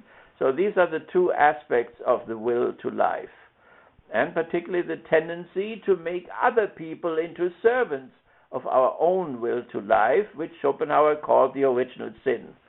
So they didn't believe anymore in Christianity or Judaism, but they translated some things. So Schopenhauer would say the original sin is that we make the others into servants of our own will to life, instead of turning it around and look through the eyes of the others and help them to realize their life, and so on. So that is one of many things. So, but nevertheless, that was the first thing, not Marx or whatever. The first philosopher, and for the rest of his life, Horkheimer remained Schopenhauerian. Now, Schopenhauer is the father of Western metaphysical pessimism. So that means he translated Buddha over in the West. Not only Buddha, but Jesus as well. So because with Jesus you also have the crucifixion of the flesh and so on. So you have also something about the will to life. What is the therapy of the Gautama? The therapy is a science which is called asceticism. Asceticism means that you study the will to life and then you repress it. Because without the repression of the animality, it is no civilized, painless life is possible. Because out of this will to life, it's not only the toothache or the headache or whatever like the West does. We have all these particular things. The Gautama wanted to go to the cause of all suffering and not only of that specific one. So in the West, we have a pill for this, a pill for this, a pill for this, and so on. And the pill, of course, produces a new illness, and then another one, and so on. There's no end to it. So from a Buddhist point of view, it's all stupid, what we are doing here. So, but he wants to go to the root, and he practiced this asceticism. And first, it was an abstract negation of the will to life, and he almost killed himself. He stood on one foot for a few weeks. He hung himself up on a tree. He walked over fire. He did all kinds of ascetic, extreme things until he found stages of this purification up to the lotus flower and to nirvana. So it became a real disciplined way then of asceticism, a concrete form of asceticism where he would negate the will to life but would also preserve some of it. And only when you have conquered the will to life, then you are the Buddha who looks at his navel and smiles and so on, as he is in all these different images in the Far East. So this struggle with the will to life, that is what the Schopenhauer took over. So, but now people didn't like that. So the Schopenhauer had his classes at the same time like Hegel, who is a metaphysical optimist, and nobody came into his class. Everybody went over to Hegel, and they were paid according to the number of students they had, so Schopenhauer didn't get any money anymore. So he went home to Frankfurt, and bought himself a dog and lived from a rent, some pension he had, and hated women forever. But he did propose once, but it was kept a secret, but it didn't work. The proposal didn't work. So, but he lived there, and he wrote on this book there, he was there during the 1848 revolution in Frankfurt, the bourgeois revolution, where Marx was there too, so they were in the same city for once. And Marx hoped that the bourgeoisie, this low bourgeoisie, the shopkeepers, would go together with the proletariat, but the whole bourgeoisie went together with the nobility, which was the beginning of fascism in Germany. From then on, it was not avoidable anymore. So they were in the city once, and Schopenhauer took the side of the bourgeoisie. He was a bourgeois type of a thinker as well. So, but somehow Schopenhauer, after he died, was a dead dog. That means nobody wanted to read him anymore. The bourgeoisie at that time was still very optimistic. Think of the ship which went under the Titanic. Titanic was the triumph of the bourgeois mind. With technology and science we can conquer everything. An extreme optimism. And that shock was unbelievable. Not only because that thing ran into an iceberg, but they wanted to guarantee, that this technology was so supreme that something like that could never happen. But that was 1900, 114, whatever, before the First World War, and then came a much greater catastrophe for the bourgeoisie. That means the bourgeoisies of different countries ran against each other because they stole each other's colonies, their cheap labor, their cheap resources. So they began to fight each other in Africa and so on and so on. And 10 million people dead. And the Second World War was just a repetition of the first one, with a very fruitful idea of Hitler, that he said, look, you British, you have the fleet, you have Africa and so on, just give me free hand, for the Soviet Union. I kill all the communists for you, and then I will build a street, and he did already, build a street to St. Petersburg, and then build a street to Moscow, and build a street to Kiev, and then we make a network, and we put those German soldier farmers in there, and they control the Slavic population, and we put them on birth control. Everybody produces once, like it's here now. And so that will be, and they will work hard, and we'll feed them well, and so on. So that means they wanted to imitate India, what Britain did in India, what France and Britain did in Africa, the same thing. It's the same. But it was too late. So nevertheless, when these things happened to the bourgeoisie, so we think in class terms now, the dominant bourgeois class here, they dominate now. All those who won are bourgeois, Even Bernie is a bourgeois who wants to be a social democrat at the same time, and doesn't have any party. He doesn't belong to the Democratic Party, and he has no Labour Party. I mean, how idiotic can things get, There's no end to it. There's no end to the whole thing. But nevertheless, people became more pessimistic, and so they liked Schopenhauer more. And that is why they began to read him. And who was Schopenhauerian? There was this great German scholar, or German poet, I forgot his name now. But nevertheless, the Freud, became a Schopenhauerian. So Freud, late in his life, discovered the aggressive aspect of the will to life, that we are killers. And that if we have the opportunity, and can do it without being punished and so on, everybody would like to kill somebody. It's wonderful to kill people. Something or somebody. Yeah, so, nevertheless, when Freud discovered that clinically, people didn't want to go home. Patients wanted to die. They just wanted to die, like they do down in the hospital all the time. So, and so he said, we have to accept it, that there is this killer instinct in us, and now we are back in the camp of Schopenhauer again. So he confessed to it that Schopenhauer was his man in the background. And then also Hitler was a Schopenhauerian, and Goebbels was a Schopenhauerian. So Hitler had all 4 volumes of Schopenhauer in his back when he was in the First World War. So in between the battles, he was a soldier there and went through all the battles. He sat somewhere in a room and read Schopenhauer. And it may have something to do, with his ability, which Trump, by the way, has too, to underwander the ego and to address the id immediately in the masses. So they begin to shout and scream, Heil, Heil, Heil, all over the place and so on, and that no discourse is really possible, you know.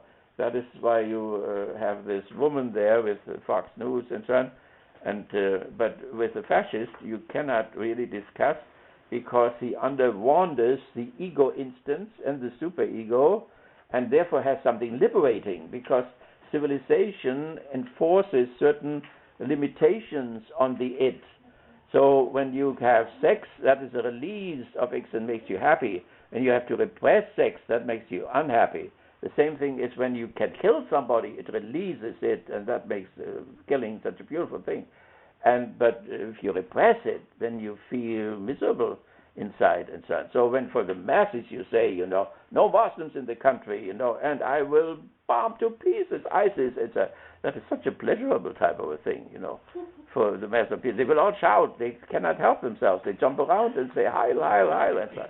So, it's a very a bad thing, because there is no way to get to him. And you see that the Republican Party, you know, has the task to control fascists, but they are unable to. He controls them, you know.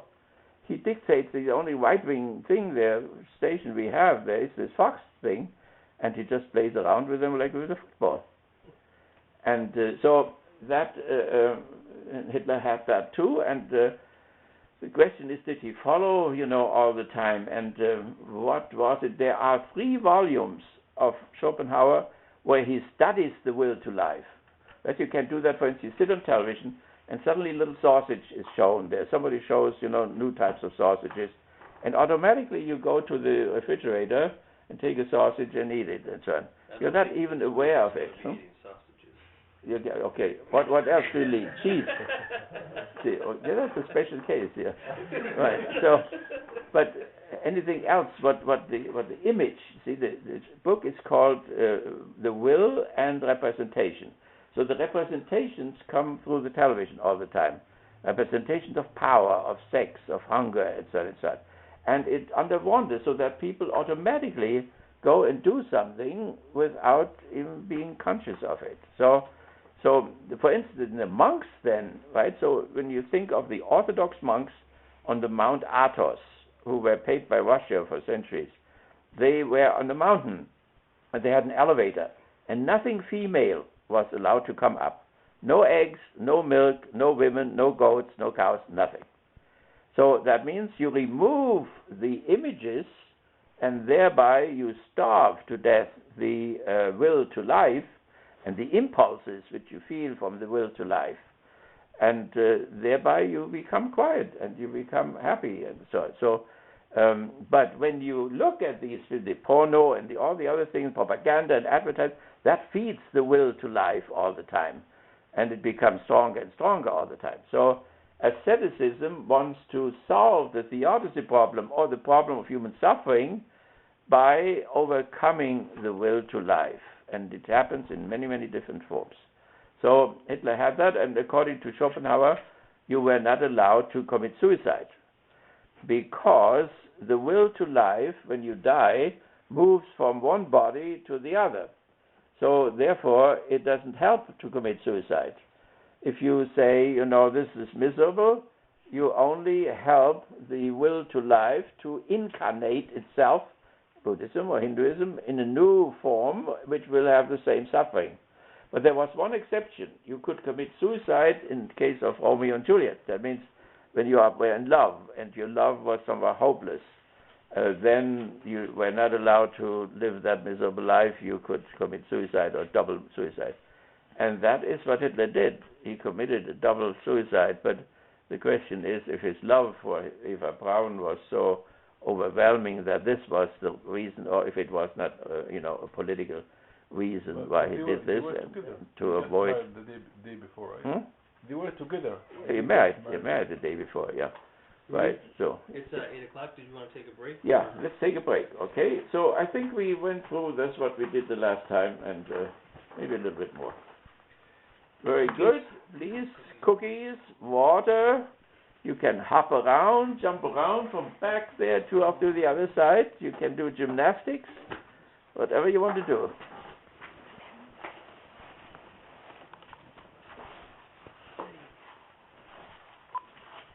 Oh, you have the whole wisdom then in this little box, no? That's important things to record.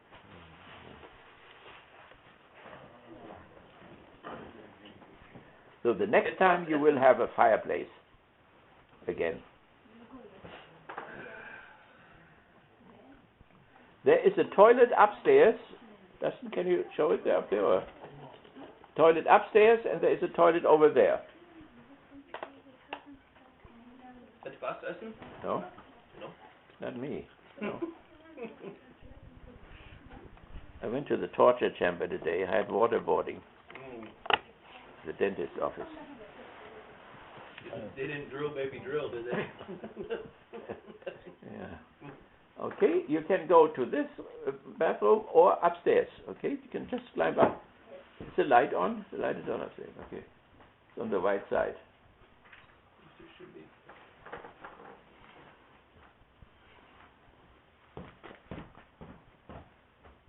Yep, that's on.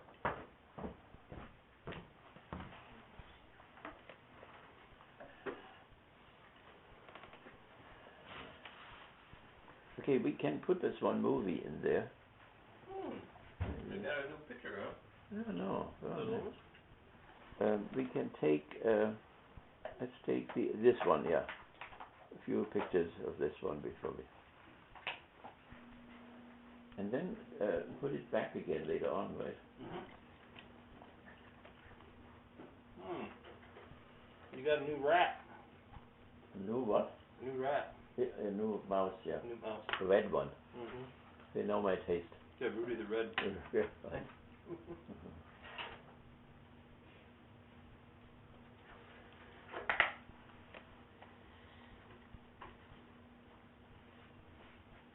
Okay, how are we doing? Good. There is still another sociologist who wasn't here yet, right? Is he a friend of yours or? One more person. Huh? Do you know who the name or? Yeah, I have it here somewhere, but it's okay. We'll look later on.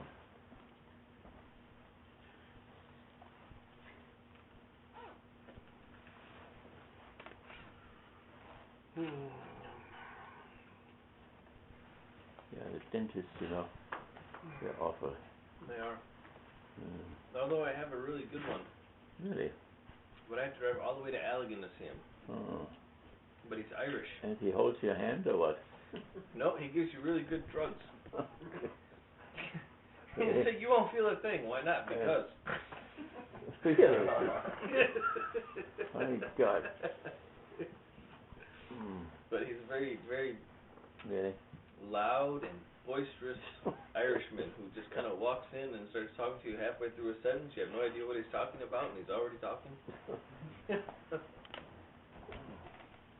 But he goes to China and Thailand and India for weeks at a time to do dental work on people who have never had dentists, opportunity to see a dentist. Oh, really? So, very pious dentist. Charitable. Okay. He has to, seek forgiveness after drilling at all these people and causing all this pain. I hope it helps. Yeah.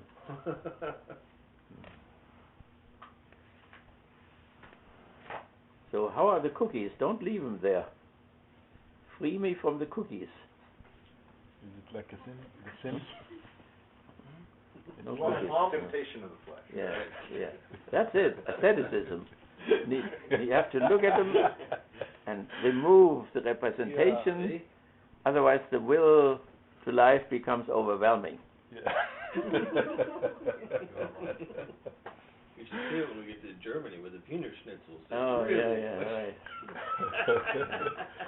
As soon as the image appears, you cannot help yourself anymore. When I was a prisoner of war, I was on these liberty ships, and the Americans, the soldiers, they had Wiener Schnitzel. And we had only those cans, which come from 1940. They were 5 years old. Well, They tasted horrible, So whenever I fell asleep, I dreamt of a schnitzel. Because these images appear also at night, not only. Soldiers usually dream of girls, but when they're hungry, it's just a schnitzel.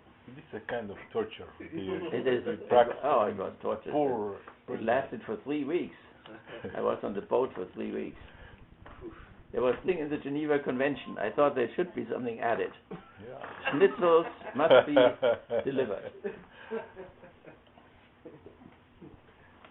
You know, another thing with the Geneva Convention was that the prisoner has to be held in the same climate as his hometown. That's But they put me to Virginia, which was south of Frankfurt. Oh. It was horrible. Yeah, It was too hot. So no schnitzel and too hot. that's not fair. Yeah. But who says that prison should be comfortable?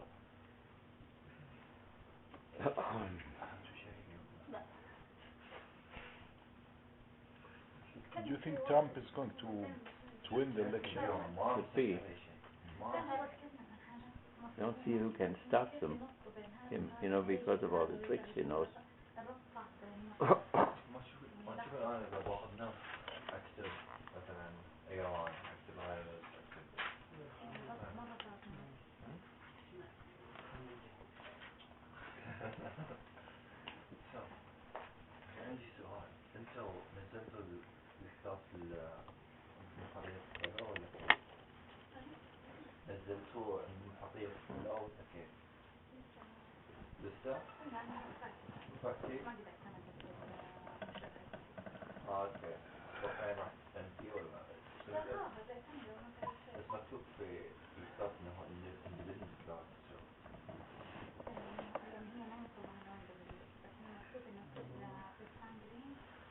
I have some questions in Yeah. understanding this.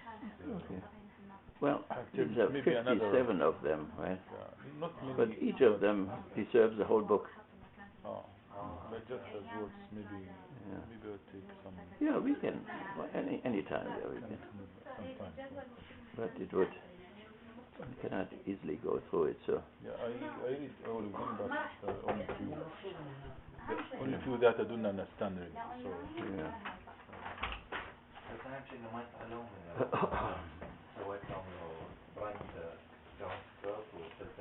Okay, are we here again? Can we go on?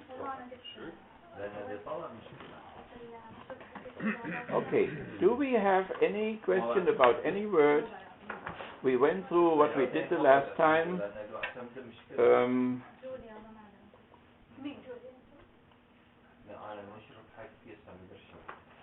Okay, the last time we also saw, we talked about Marx. Do we have any questions? Do we have any questions? Or? I like the cookies actually. Oh. Eat another one, and then, do you have a question? No. Okay, very good. Yes, enjoy the cookie. That's good. Okay.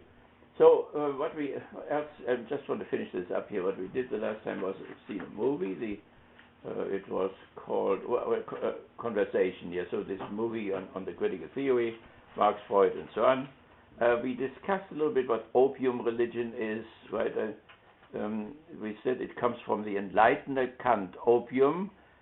He would say, when you die, you are dying. Then and you call a minister in or priest or whatever, and he should not make you feel good, but he should help you to do something good what was done bad in the past, or maybe you can still do something now, and so on. So he thought, for Kant, opium religion is a religion which makes you feel good, which is a lot of religion around here, makes you feel good, but at the same time it dulls the conscience so that you can live side by side with the slum in Kalamazoo and you feel nothing. Or you know that these people have no toilet paper and you feel nothing. Or you see all the street people there and they have no homes and you feel nothing. Or you see that they bomb every week over they assassinate somebody in a country in the Near East and you feel nothing, right? So that is bad religion. So we mentioned that. And that is how Hegel got it and applied it to Hinduism, and that is how Marx got it and applied it to the bourgeois religion in London and in Berlin and in Washington and so on. Okay, so Then opium religion, and what else did we have there? Marxist Christology. You know, we had a long and heated discussion. You know what the attitude of Marx, or also Horkheimer and so on, to religion is, and it is not against religion itself. It is not against good religion. So Marx never criticizes the Rabbi Jesus, for instance, but what he shows is that the bourgeoisie in London and so on do the exact opposite of what Jesus had taught. Love your enemy, they hated the Germans, and so on. And so step by step what Jesus taught, they did the opposite.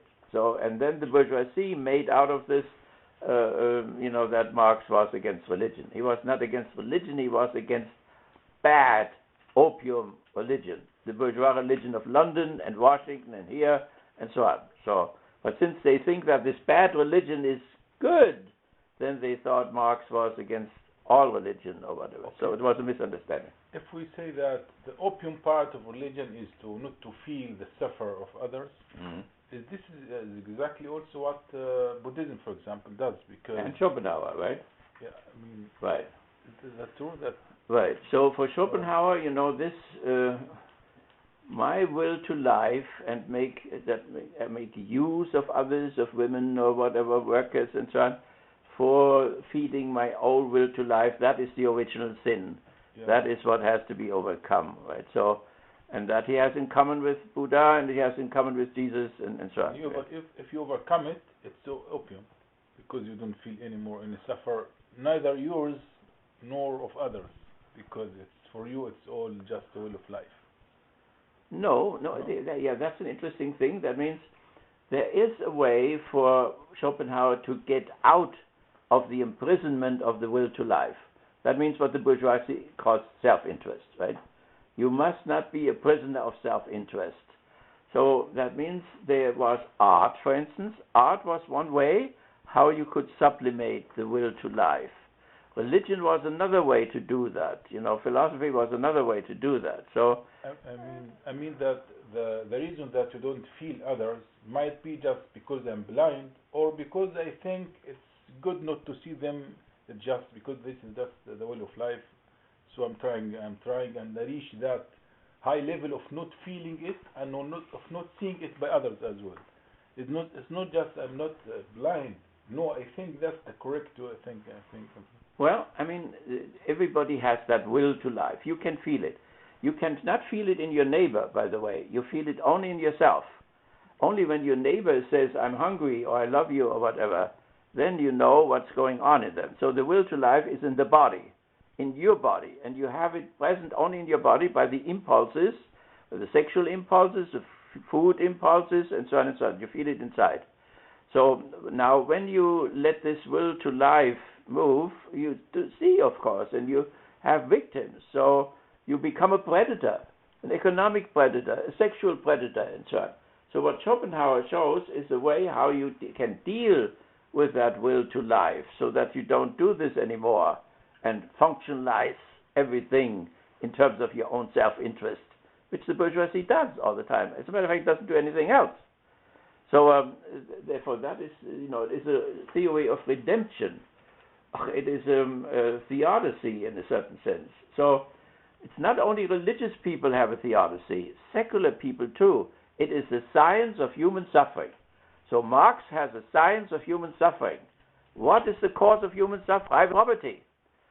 Out of this comes the class system and so on. So how do you heal it? Through a revolution in which you remove private property and have common property like in the kibbutzim or in monasteries and so on.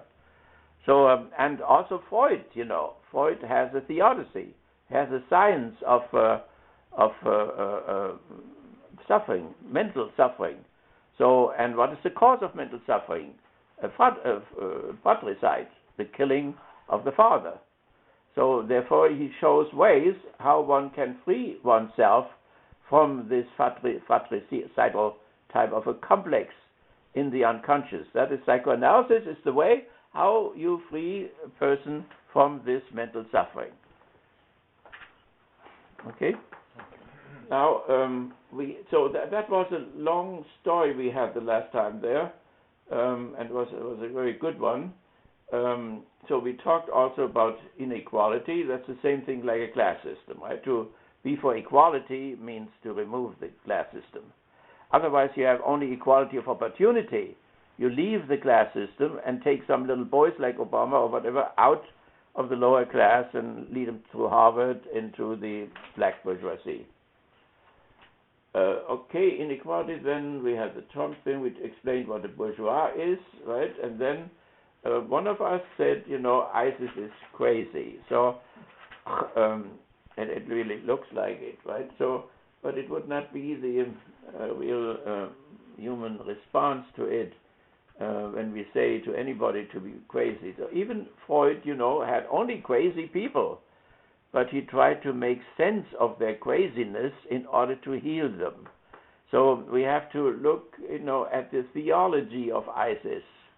Also, among other things, they have economic side to it. They have the butt generals who do their military thing, and so they have different departments in their capital and so on. So, but it would be important to look what the source of this craziness is, and this source is the idea of the revival of the, what is it called, Caliphate of Damascus, which was in the 6th and 7th and 8th and 10th century and so on, and to unite all the old Ummah again into one structure and so on. So that is the theology, and that Allah wants them to do that, and therefore in Paris, Allah Akbar and so on, Allah is great, and wherever they do this, when they down the airplanes here, the last word when the microphone was always Allah Akbar, and so on, so for the greatness of Allah and for the greatness of the Caliphate and so on. So this idea has to be as crazy as it may appear to us,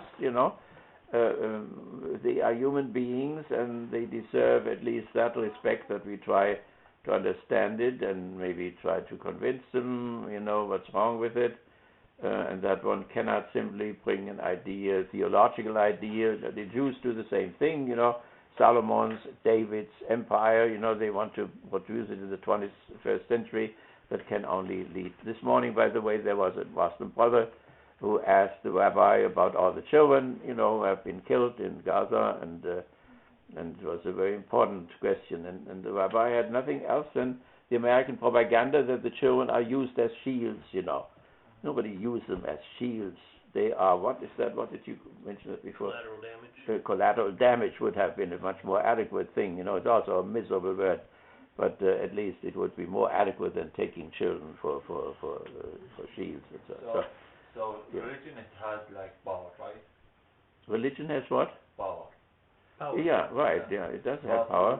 What ISIS, ISIS gets the power from religion, like ISIS, like it's around the globe right now, right? Well, yeah, it has power with Islamic belief, but it has also powers with Western people. A lot of Frenchmen, a lot of Germans, a lot of Americans, and so on. And the reason for that is that the America has no metaphysics. They have only physics. And people have sometimes longings which go beyond physics, beyond porno, beyond football playing, and so on and so on. And I think that some of them, ISIS appears as if they could fulfill that longing. Now, they may very well be wrong about this, but that is their impression. And since there is nothing at home which can fulfill these deeper longings, they are looking for somewhere else. Maybe when they are there, they are disappointed, but it is just they are so hungry for something like that they believe it, even when it may be crazy, Okay. And as far as power is concerned, not only good religion can have power, bad religion can have power, Okay. You see that with now with the election there are the evangelicals and also Catholics who are on the far right, they constitute a power block. They can get somebody into office, Excuse me. Yes. So they say that religion. Bad. Even now with atheists, they are Muslims, but I think it's people.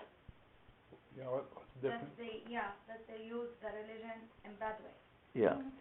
Yeah, well, I mean, that we would have to explain. People do use religion. Trump, for instance, quotes the Bible in the wrong way all the time. He has no clue what religion is all about, but he uses it in order to get the evangelicals or get the Catholics or whatever, right? So, and the bourgeoisie in general uses chronically religion all the time. In the beginning, you see, they were very much anti-religious. They killed priests. They sent them into exile in France. They decapitated them, and it happened in England, and so on and so on. Then they got the idea that instead of killing people and make them into martyrs, it is much better to use them. So Jefferson then said, Americans should read the Bible as much as possible, because then we can govern them better. There you see it. Then we can govern them better. So the Third Estate from the very beginning was not religious. They were totally secular people, carpenters, blacksmiths, engineers, and so on. And they did tremendous things. They invented electricity and the airplanes and the cars and so on. So they're not religious people, but they make use of religion. So if ISIS simply makes use of religion, they don't do anything else than what they do here all the time, So, But I'm not so sure, if ISIS is only using it, or if they are religious. do you mean like? How do we know? Uh, How do we know that they are not habit, religious? Maybe Huh? the habit. You The ISIS habit, like they have like many things. They do like bad things, Yeah, So right.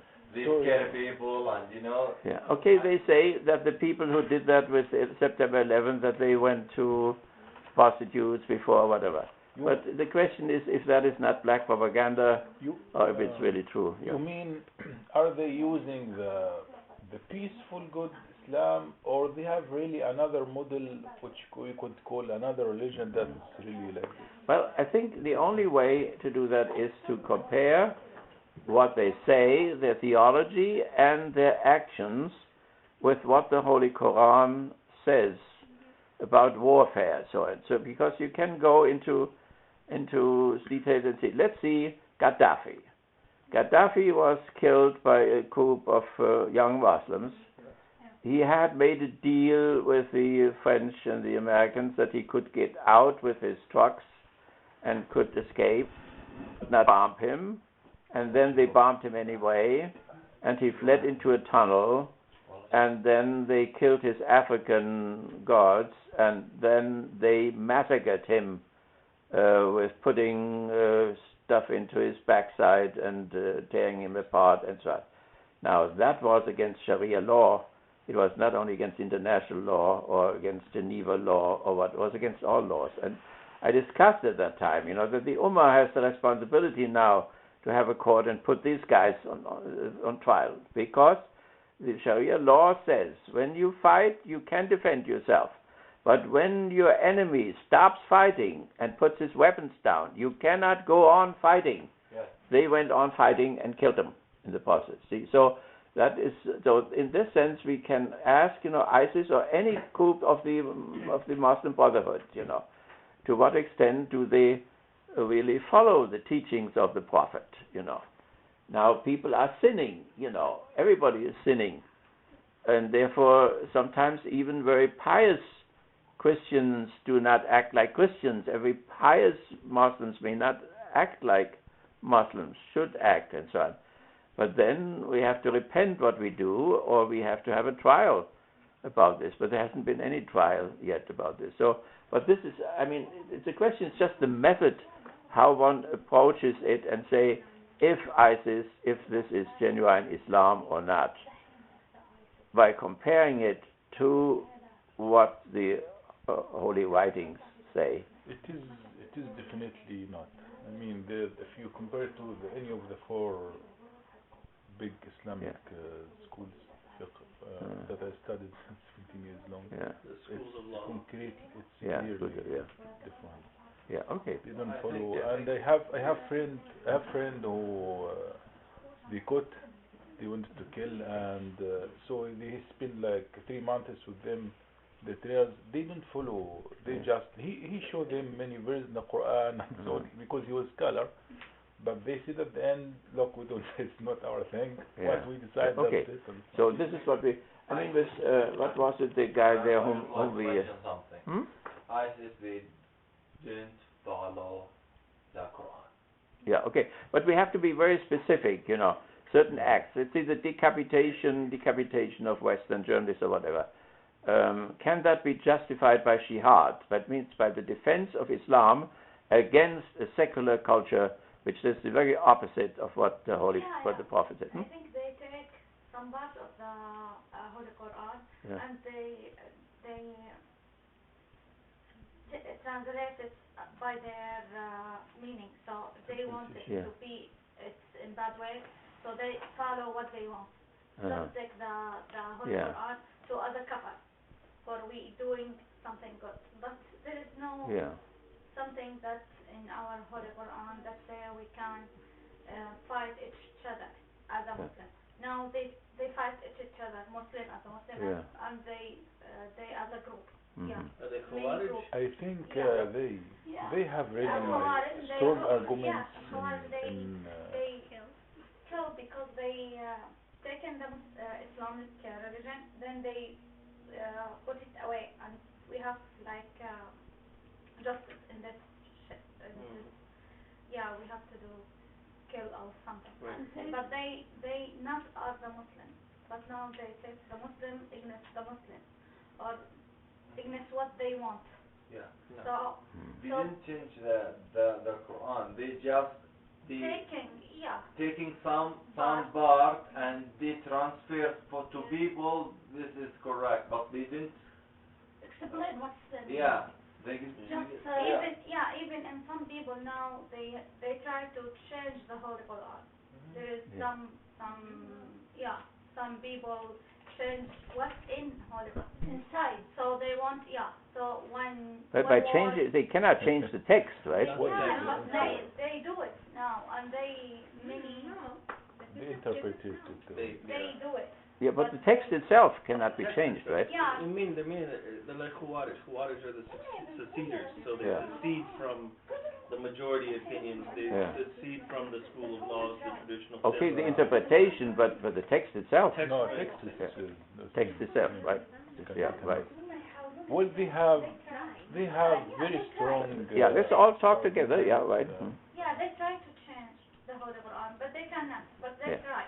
So even they know the people know what's inside the Quran. Now they want to put some idea. The Holy Quran said this. Yeah. And they said some, as we said, ayah from the Quran in another way.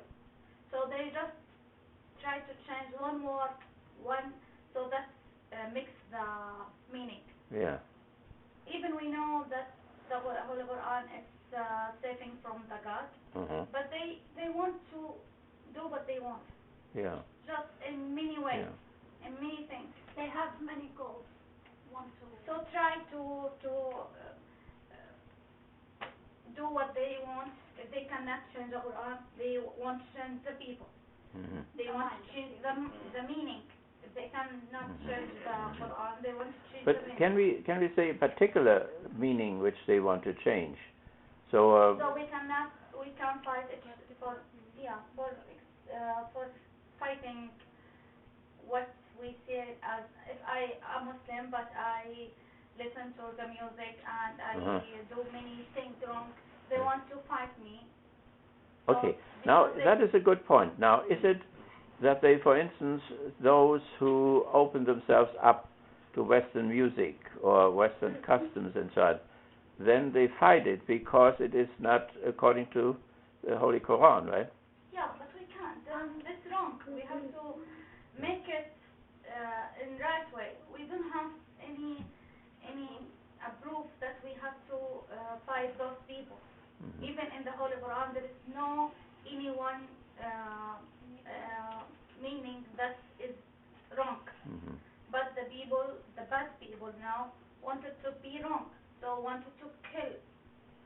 Sometimes those said those people is Muslim, but in fact those people is take the Islamic as a kafar, but they inside not Muslim.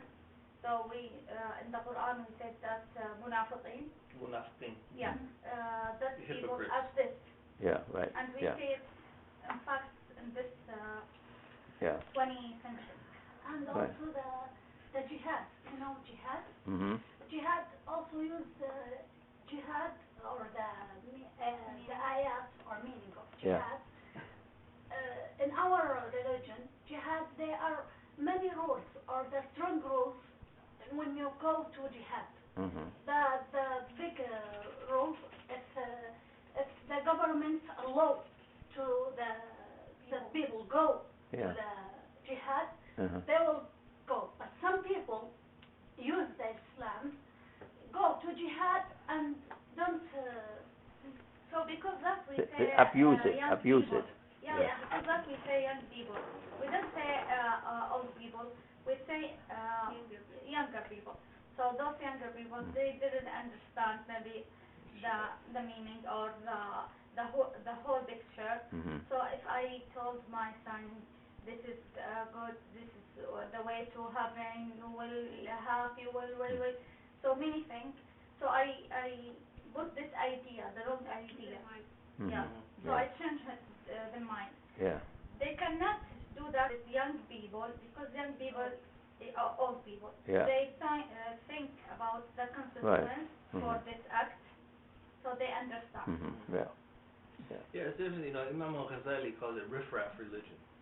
Religion of people who aren't properly educated in the Islam, in fiqh, in kalam, and all these things. And so when you have someone like al-Baghdadi, who can say, this is Islam. This is Islam to do this. You know what I mean? There is nothing by which they can, critique it. They have no critique there. And plus, I think he opens up to, as you were talking about, where id is, ego should be. It opens up the opportunity for id to run free, to run wild. And then it's sanctified. Also, Al-Quran, it has like ayah, like a chapter. Mhm. That God, what He says something, He says something following. It's Right. like, and the people, they take like the first part, or they Right, take right, the right. second part, and they delete the second part, the first Right. part. So it's like that, So yeah. if you They're read cherry sentence picking. but you Huh? didn't complete the What's sentence, called? Yeah. how Cherry you picking. understand the Short, sentence? cherry. You understand what I said for you. So I agree what's the last of the sentence. Mhm. So you can understand that's what I told you. Yeah. But those people didn't have the whole picture. So they try now because that we say as you it says go and grow. But in fact those old people is young people. As in Christian people. People say I'm Christian, but in fact if you ask them, are you read the Bible, the Holy Bible? They said no. Mhm. Are you go to the church? They said Yeah. no. So they just take the name Mhm. for the religion and they put it in their text. So I am Christian, just this. You cannot They're in know the club. what me. Yeah. Cultural Muslims. Now let me play the devil's advocate for a moment. To what extent do they react when they find out that Muslims are too open for what the West is doing, for Western interests and Western dancing, Western clothing, and so on and so on? So in that sense, we would have what we have everywhere, namely that people who are threatened by modernity, some of them are sticking to the old texts, and the others are open and want to take over things, and they fight each other. That means the Orthodox rabbi, for instance, would say, you conservative rabbi, you are not a real rabbi anymore. You are not a real Jew anymore. You have all betrayed it, and so on. Yeah. To what extent does that play a role? Is that what they say? Sure, they actually say, they practice takfir, right? Where they say that if you do these things, you are not Muslim anymore. Yeah. Yeah, even you said that you are Muslim, even you are praying, even you read the Holy Quran, even in fact you are in the God in high level than these people, but they okay, you do this act, so you are not Muslim. I have to fighting you. I have to, yeah. Guys, if you're looking for ISIS, it's come from where? Can someone tell me ISIS come from where? You mean the movement, where the movement comes No, from? it's coming from where? From What group? Which group they come from? ISIS. Wait, no, where they are. Yeah. From. So first ISIS people, they come from where? Who's those people? We didn't know. They just 1 month later, those people. Oh, they just came out of nowhere. No, it came from Taliban, I think. You see it there. Yeah, Come right, on. right, that's true. But more No, immediately, you know, Baghdadi came out of an American concentration camp in Baghdad. He was for he was for 4 years in that camp, and there they got together and developed all these ideas of the caliphate and so on. So if you think about that and you look about this reason, it come from Taliban. Taliban, they made like many things bad thing, you know. They just bomb and you know they kill people and you know. So But not from Pakistan and Afghanistan, right? Not. You understand the mind frame, the same yeah, way of the mind thinking, frame, yeah. but not actually they came Yeah, from yeah. Pakistan, right? Yeah, right, yeah. yeah, yeah. Mhm. Yeah. So if you think about that, it's gonna be like who ISIS, like it's bad people, you know. I think even the Taliban is gone. Now the ISIS, even the ISIS, if they gone, there is some more. So they Yeah, have right. stuff. Yeah. One comes out of the other, right? Yeah. And therefore, now, you can be critical about what we say theoretically, that Islam also is split between people who are fundamentalists, they want to look at things literally and so on, and when there are others who get Western education and so on, they say you deviate from Islam, from the holy writings and so on. And then they have the possibility even to kill them or whatever. I think Yeah, one after the other, yeah, right. Yeah. And the problem, the social media now talk about ISIS, they are Muslims. And all of or a lot of people here in America or in any place think about the Muslim is bad. You know, they have the bad thinking and bad religion. You know, we don't know how we can correct the idea about the Muslims. You know, I don't know. Well, you can read the Holy Quran, right? That is where you have the genuine what it is means to be a Muslim. The whole picture, but as if I am from rich, for example, and I just see the news and I see the all bad acts they do it. So in my mind, I thought those bad religion, bad people.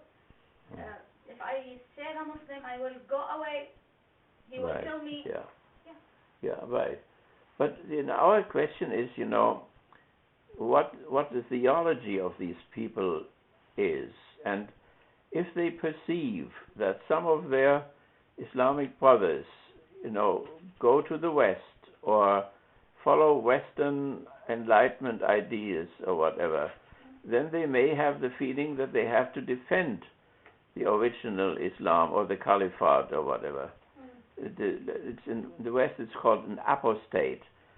We have that in Christianity too, where people then became modern, and as they became modern, they stopped to be Catholics and they stopped to be Protestants and so on. And so then there were wars. You know, we had religious wars in Europe where people killed Christians killed Christians. You know, massively, and for years and years, 2 centuries and so on. So we went through all of this. So therefore, the question is, you know, how one brings some sense into all of this, and how the white people call the black people because they have justice in their mind. So they have those minds. Even we say this Christians, they have to do that. And we say many Christians here do, for example, a zina. We know if they read the Holy Bible, it's not acceptable. So they have justice as our religion. But I take the religion, I said I am a Muslim, I'm a Christian, I'm a Jewish, but I will do the different acts. So anyone see me, you cannot know me. Now we say many Muslims, they, for example, we put the cover for our clothes. We say Muslims, they didn't cover their hair, they wear short clothes, and when they ask who your religion, I'm a Muslim, but I'm free. All that, so all this act. Yeah. Yeah. So okay, very good. That was very helpful. Thank you. What do you think? What your philosophy about ICE is? We would like to listen to you. Yes. Well, it's not that I know sufficient. I mean, I have studied a lot, but it's more a methodology, in order to get to the bottom of all of this, what they really want. Dr. Baghdadi, is a scholar. He is a very educated person in the law and so on. So which law? I don't Islamic law. So he went to one of those law schools and so on. And he knows the old Arabic and the new Arabic. So he's an educated person. So, but he could still be wrong. So the question is, what is their position to the Holy Quran? That is, do they follow it? Do they interpret it wrongly? But then you have to prove that they, say. So is there? Does the Holy Quran allow war? It does allow war. So does Judaism. So does Christianity, right? But you cannot do any war. You cannot be arbitrary. You cannot be cruel and so on. But you are allowed to defend yourself. So what if they think that Islam is threatened by colonialism? You have to think Islam was a very high developed culture long before the West was up there, right? So, and for Bin Laden was for me always a symbol of people who had been humiliated for centuries. The West, by technology, by steamboats and so on, was able to conquer this whole territory and subordinate people under the will of the West and so on. So I want to see it in the whole picture of this, where this violent reaction, which we see in this movement, but in other movements before too, and probably future movement too. And I think it has something to do with the defense of Islam against modernity and modern enlightenment and so on, which says the very opposite of what Islam teaches. There is no God, there is no angels, there are no angels, there are no miracles and so on, and that they feel threatened. That ISIS people are people who feel threatened, and they would like to have their own community and stick together, all Islamic people, the whole Ummah, brought together again in defense of that what the West has done to them, colonized them, exploited them, stolen from them, and so on, for centuries. You have to see both sides, what has happened to these people. Bin Laden was almost a symbol for that. But then people say, Bin Laden, understand. But they had never read his books. I have his books there and so on, his letters and his texts, and they never read it, and say, he's evil, we can kill him. So they killed him. What he says in his book, what he was talking about? It is all about the defense. He studied here in Boston, Yeah.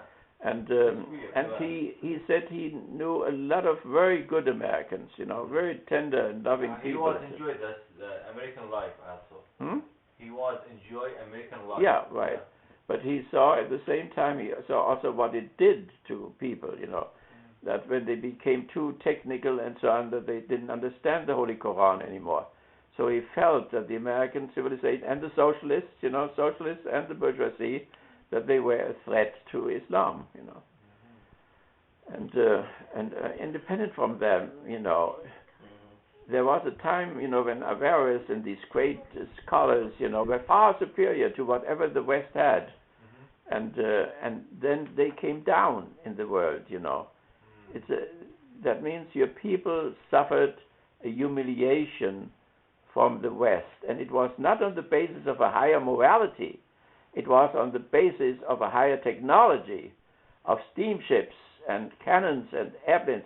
You know what the British Air Force bombed first? The sheikhs in the desert with their tents. They shot them to pieces, and so on. They just made them targets for their own pleasure and so on. So I think one has to see this side too.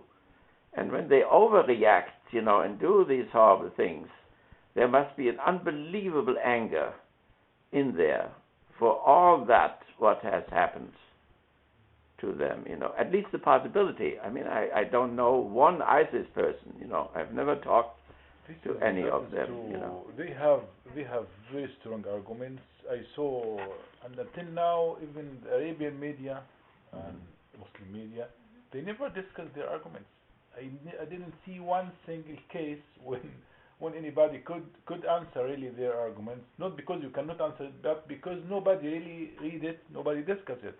I saw one case, television show between one ISIS person and the other. He didn't answer him in one single thing. Those old people who are following them, they are not stupid. There are things they are talking about, they are belief, but we kind of afraid of discussing what they are saying. Right. That's what I mean, and that's we shouldn't. Devils, they are bad, and they still growing because nobody tried to really to show people why they are wrong and where they are. Right. Yeah. And then your situation, that people say, look, these ISIS people do this. This is what the Muslims are doing, and then they identify you with this. That is the typical structure of prejudice. Prejudice means, they belong to this, therefore they do all this, and so that's horrible, That's behind the whole Western racism which we had here. That happened to the Jews, and it happened to many other people, to the Catholics here, and so on and so on. So that's a horrible thing. That has to be fought, Yeah, but and those people next to it, they have some of those people. It have higher education. Mm-hmm. Yeah, I know, some yeah, of right. them, like, So, but personally, whenever you experience something, a sentence or what, you have to tell people, right? yeah. You have to tell me, or you have to tell the ombudsman, or whatever, Because one good thing is that the government here is not on the side of these racists and so on, Except if this Trump comes in, that would be very dangerous, right? But the government wants to stand up for its ideals, and so when you have the slightest prejudice you experience in anywhere where you go, classroom or whatever, you have to tell somebody right away, right, so that this is taken care of. Yeah. Because that is it's a horrible thing, independent of what ISIS and so on, But the other thing is to understand them and to look through their eyes and why they are so unbelievably angry, and therefore their grievances. That is why what I talked with the Ayatollah and so on. What are their grievances in God's name, right? Do they want the Westerners to get out, for instance, They want all Western influence to get out. It is their country. Is that not a grievance which one should discuss? Why the hell are we there?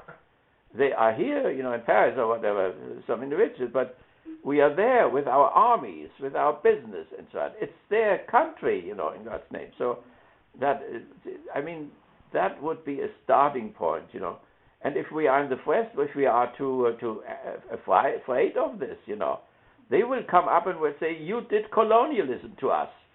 You stole our country for 200 years and so on. Well, that is an argument, They are right. They are right. That's the we are here because you were there argument. Yeah, right, yeah.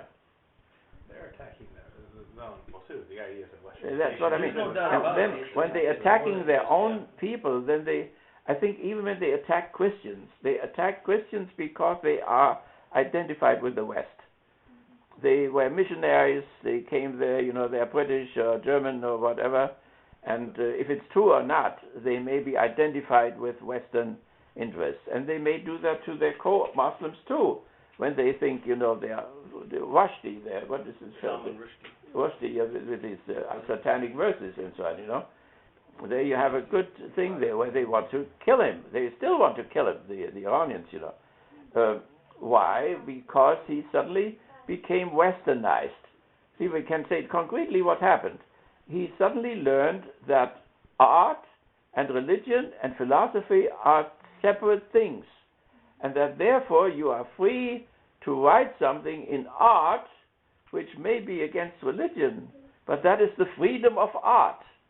So he was in London, he learned the Western differentiation of art, religion, which has not happened in the Islamic cultures.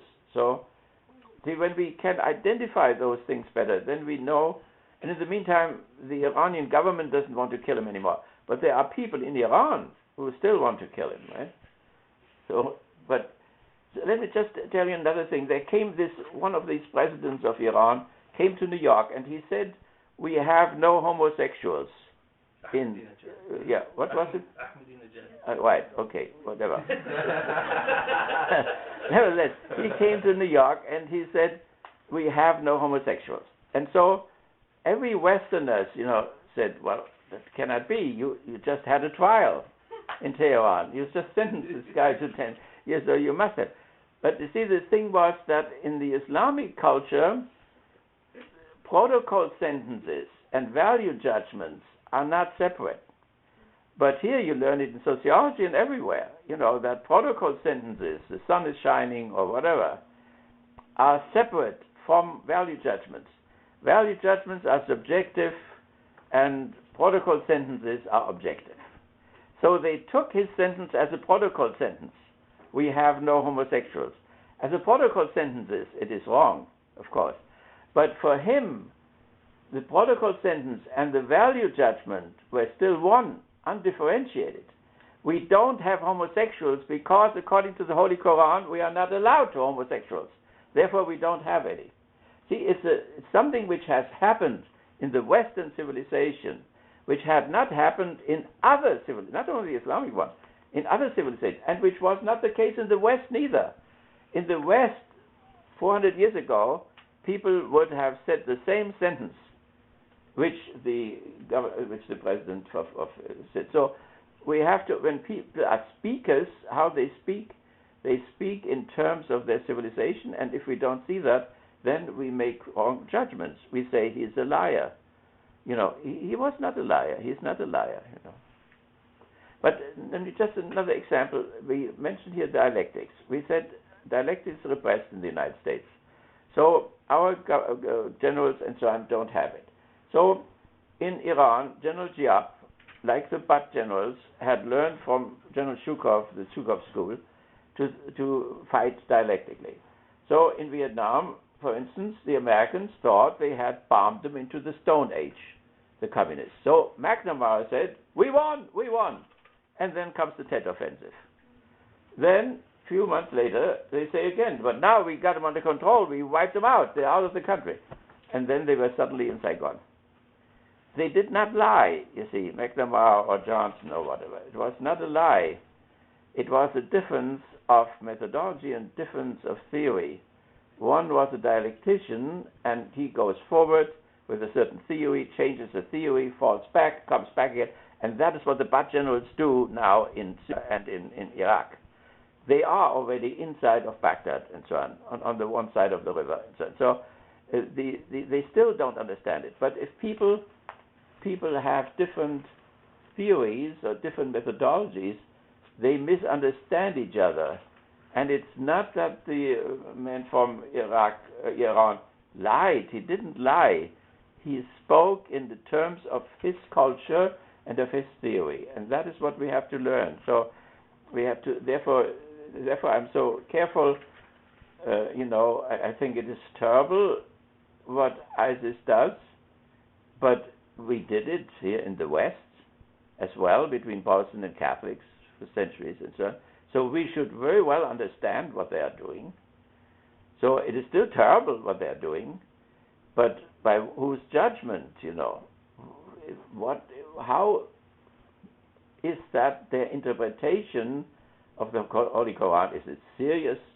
It is cynical? Are they constructed in a way that they can really just use Islam like a tool, like we use Christianity like a tool? Is that even possible in the civilization? Because if you do that, these were all the fathers of the Constitution here. They were all enlightened people from the French education. encyclopedists. So they could distance themselves from it, from religion. I mean, they made religious statements there, Jefferson, all these people, At the same time, they objectivated it and made it a tool of their particular class interest. I wonder even if people like Baghdadi, if they are able to do a thing like this. There is something in Holy Quran. If you read Holy Quran and you don't have I read it every day. Yeah. So you cannot understand all the meaning of what God's meaning in this chapter on this. You have to understand what, for example, the meaning for the word. Yeah. So if you just read it and you make your understand, maybe it's wrong, and you thought is correct. Yeah. So that misunderstand make you do something wrong. Yeah. So yeah. It's so possible. we have to do the al-fiqh tafsir, as we said. They explain every chapter, every single word in the Quran.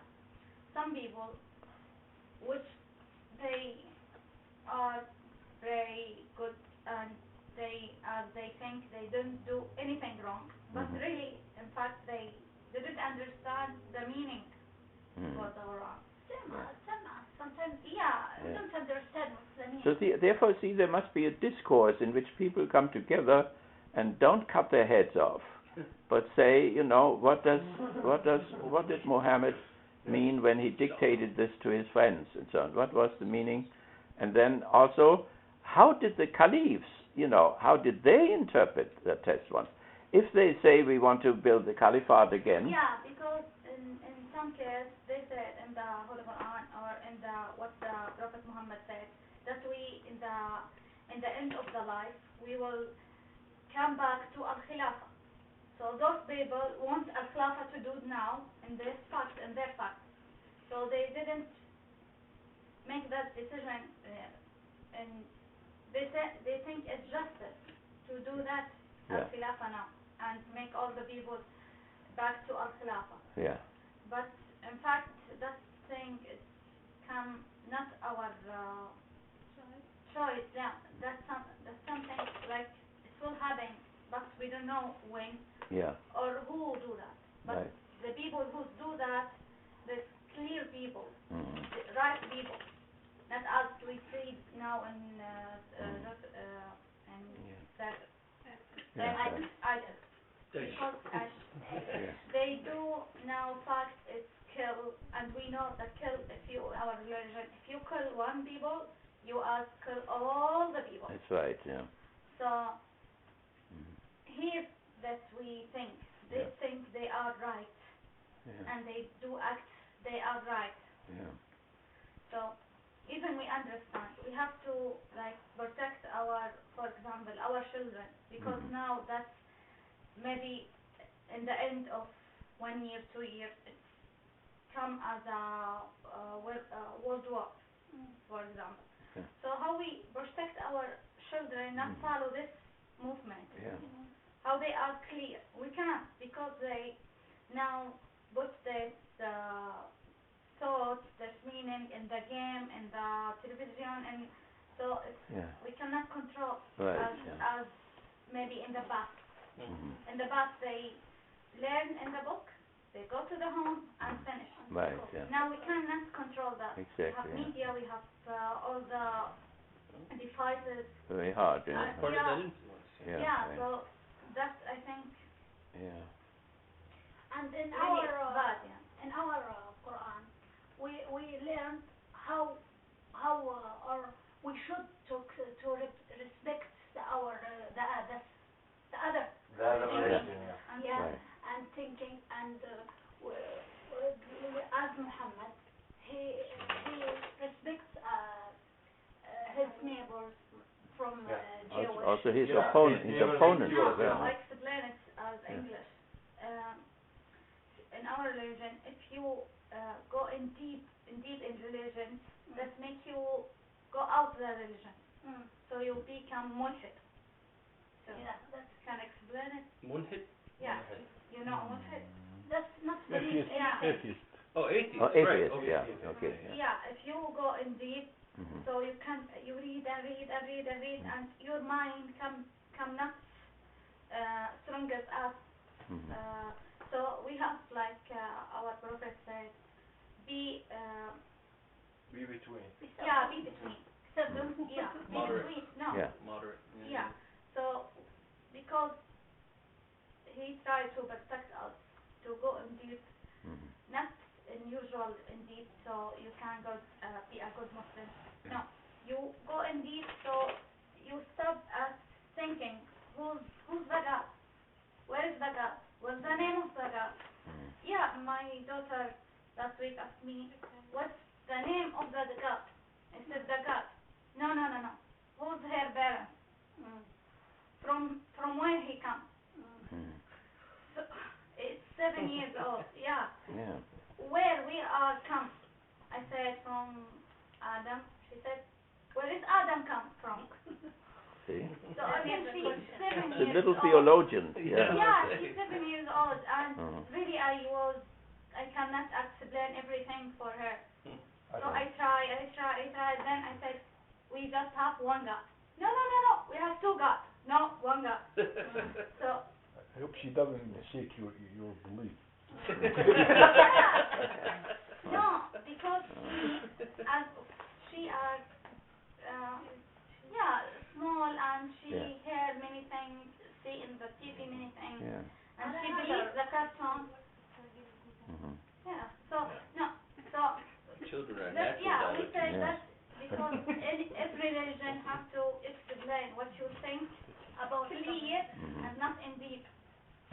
So it come like step as step. So grow, not go as in deep. So we have to delusion. So we cannot understand that more. So we'll do something, our act is bad, clearly bad, because we go out the road. Well, we see you raise your child in a secular culture, and there is no way to protect her.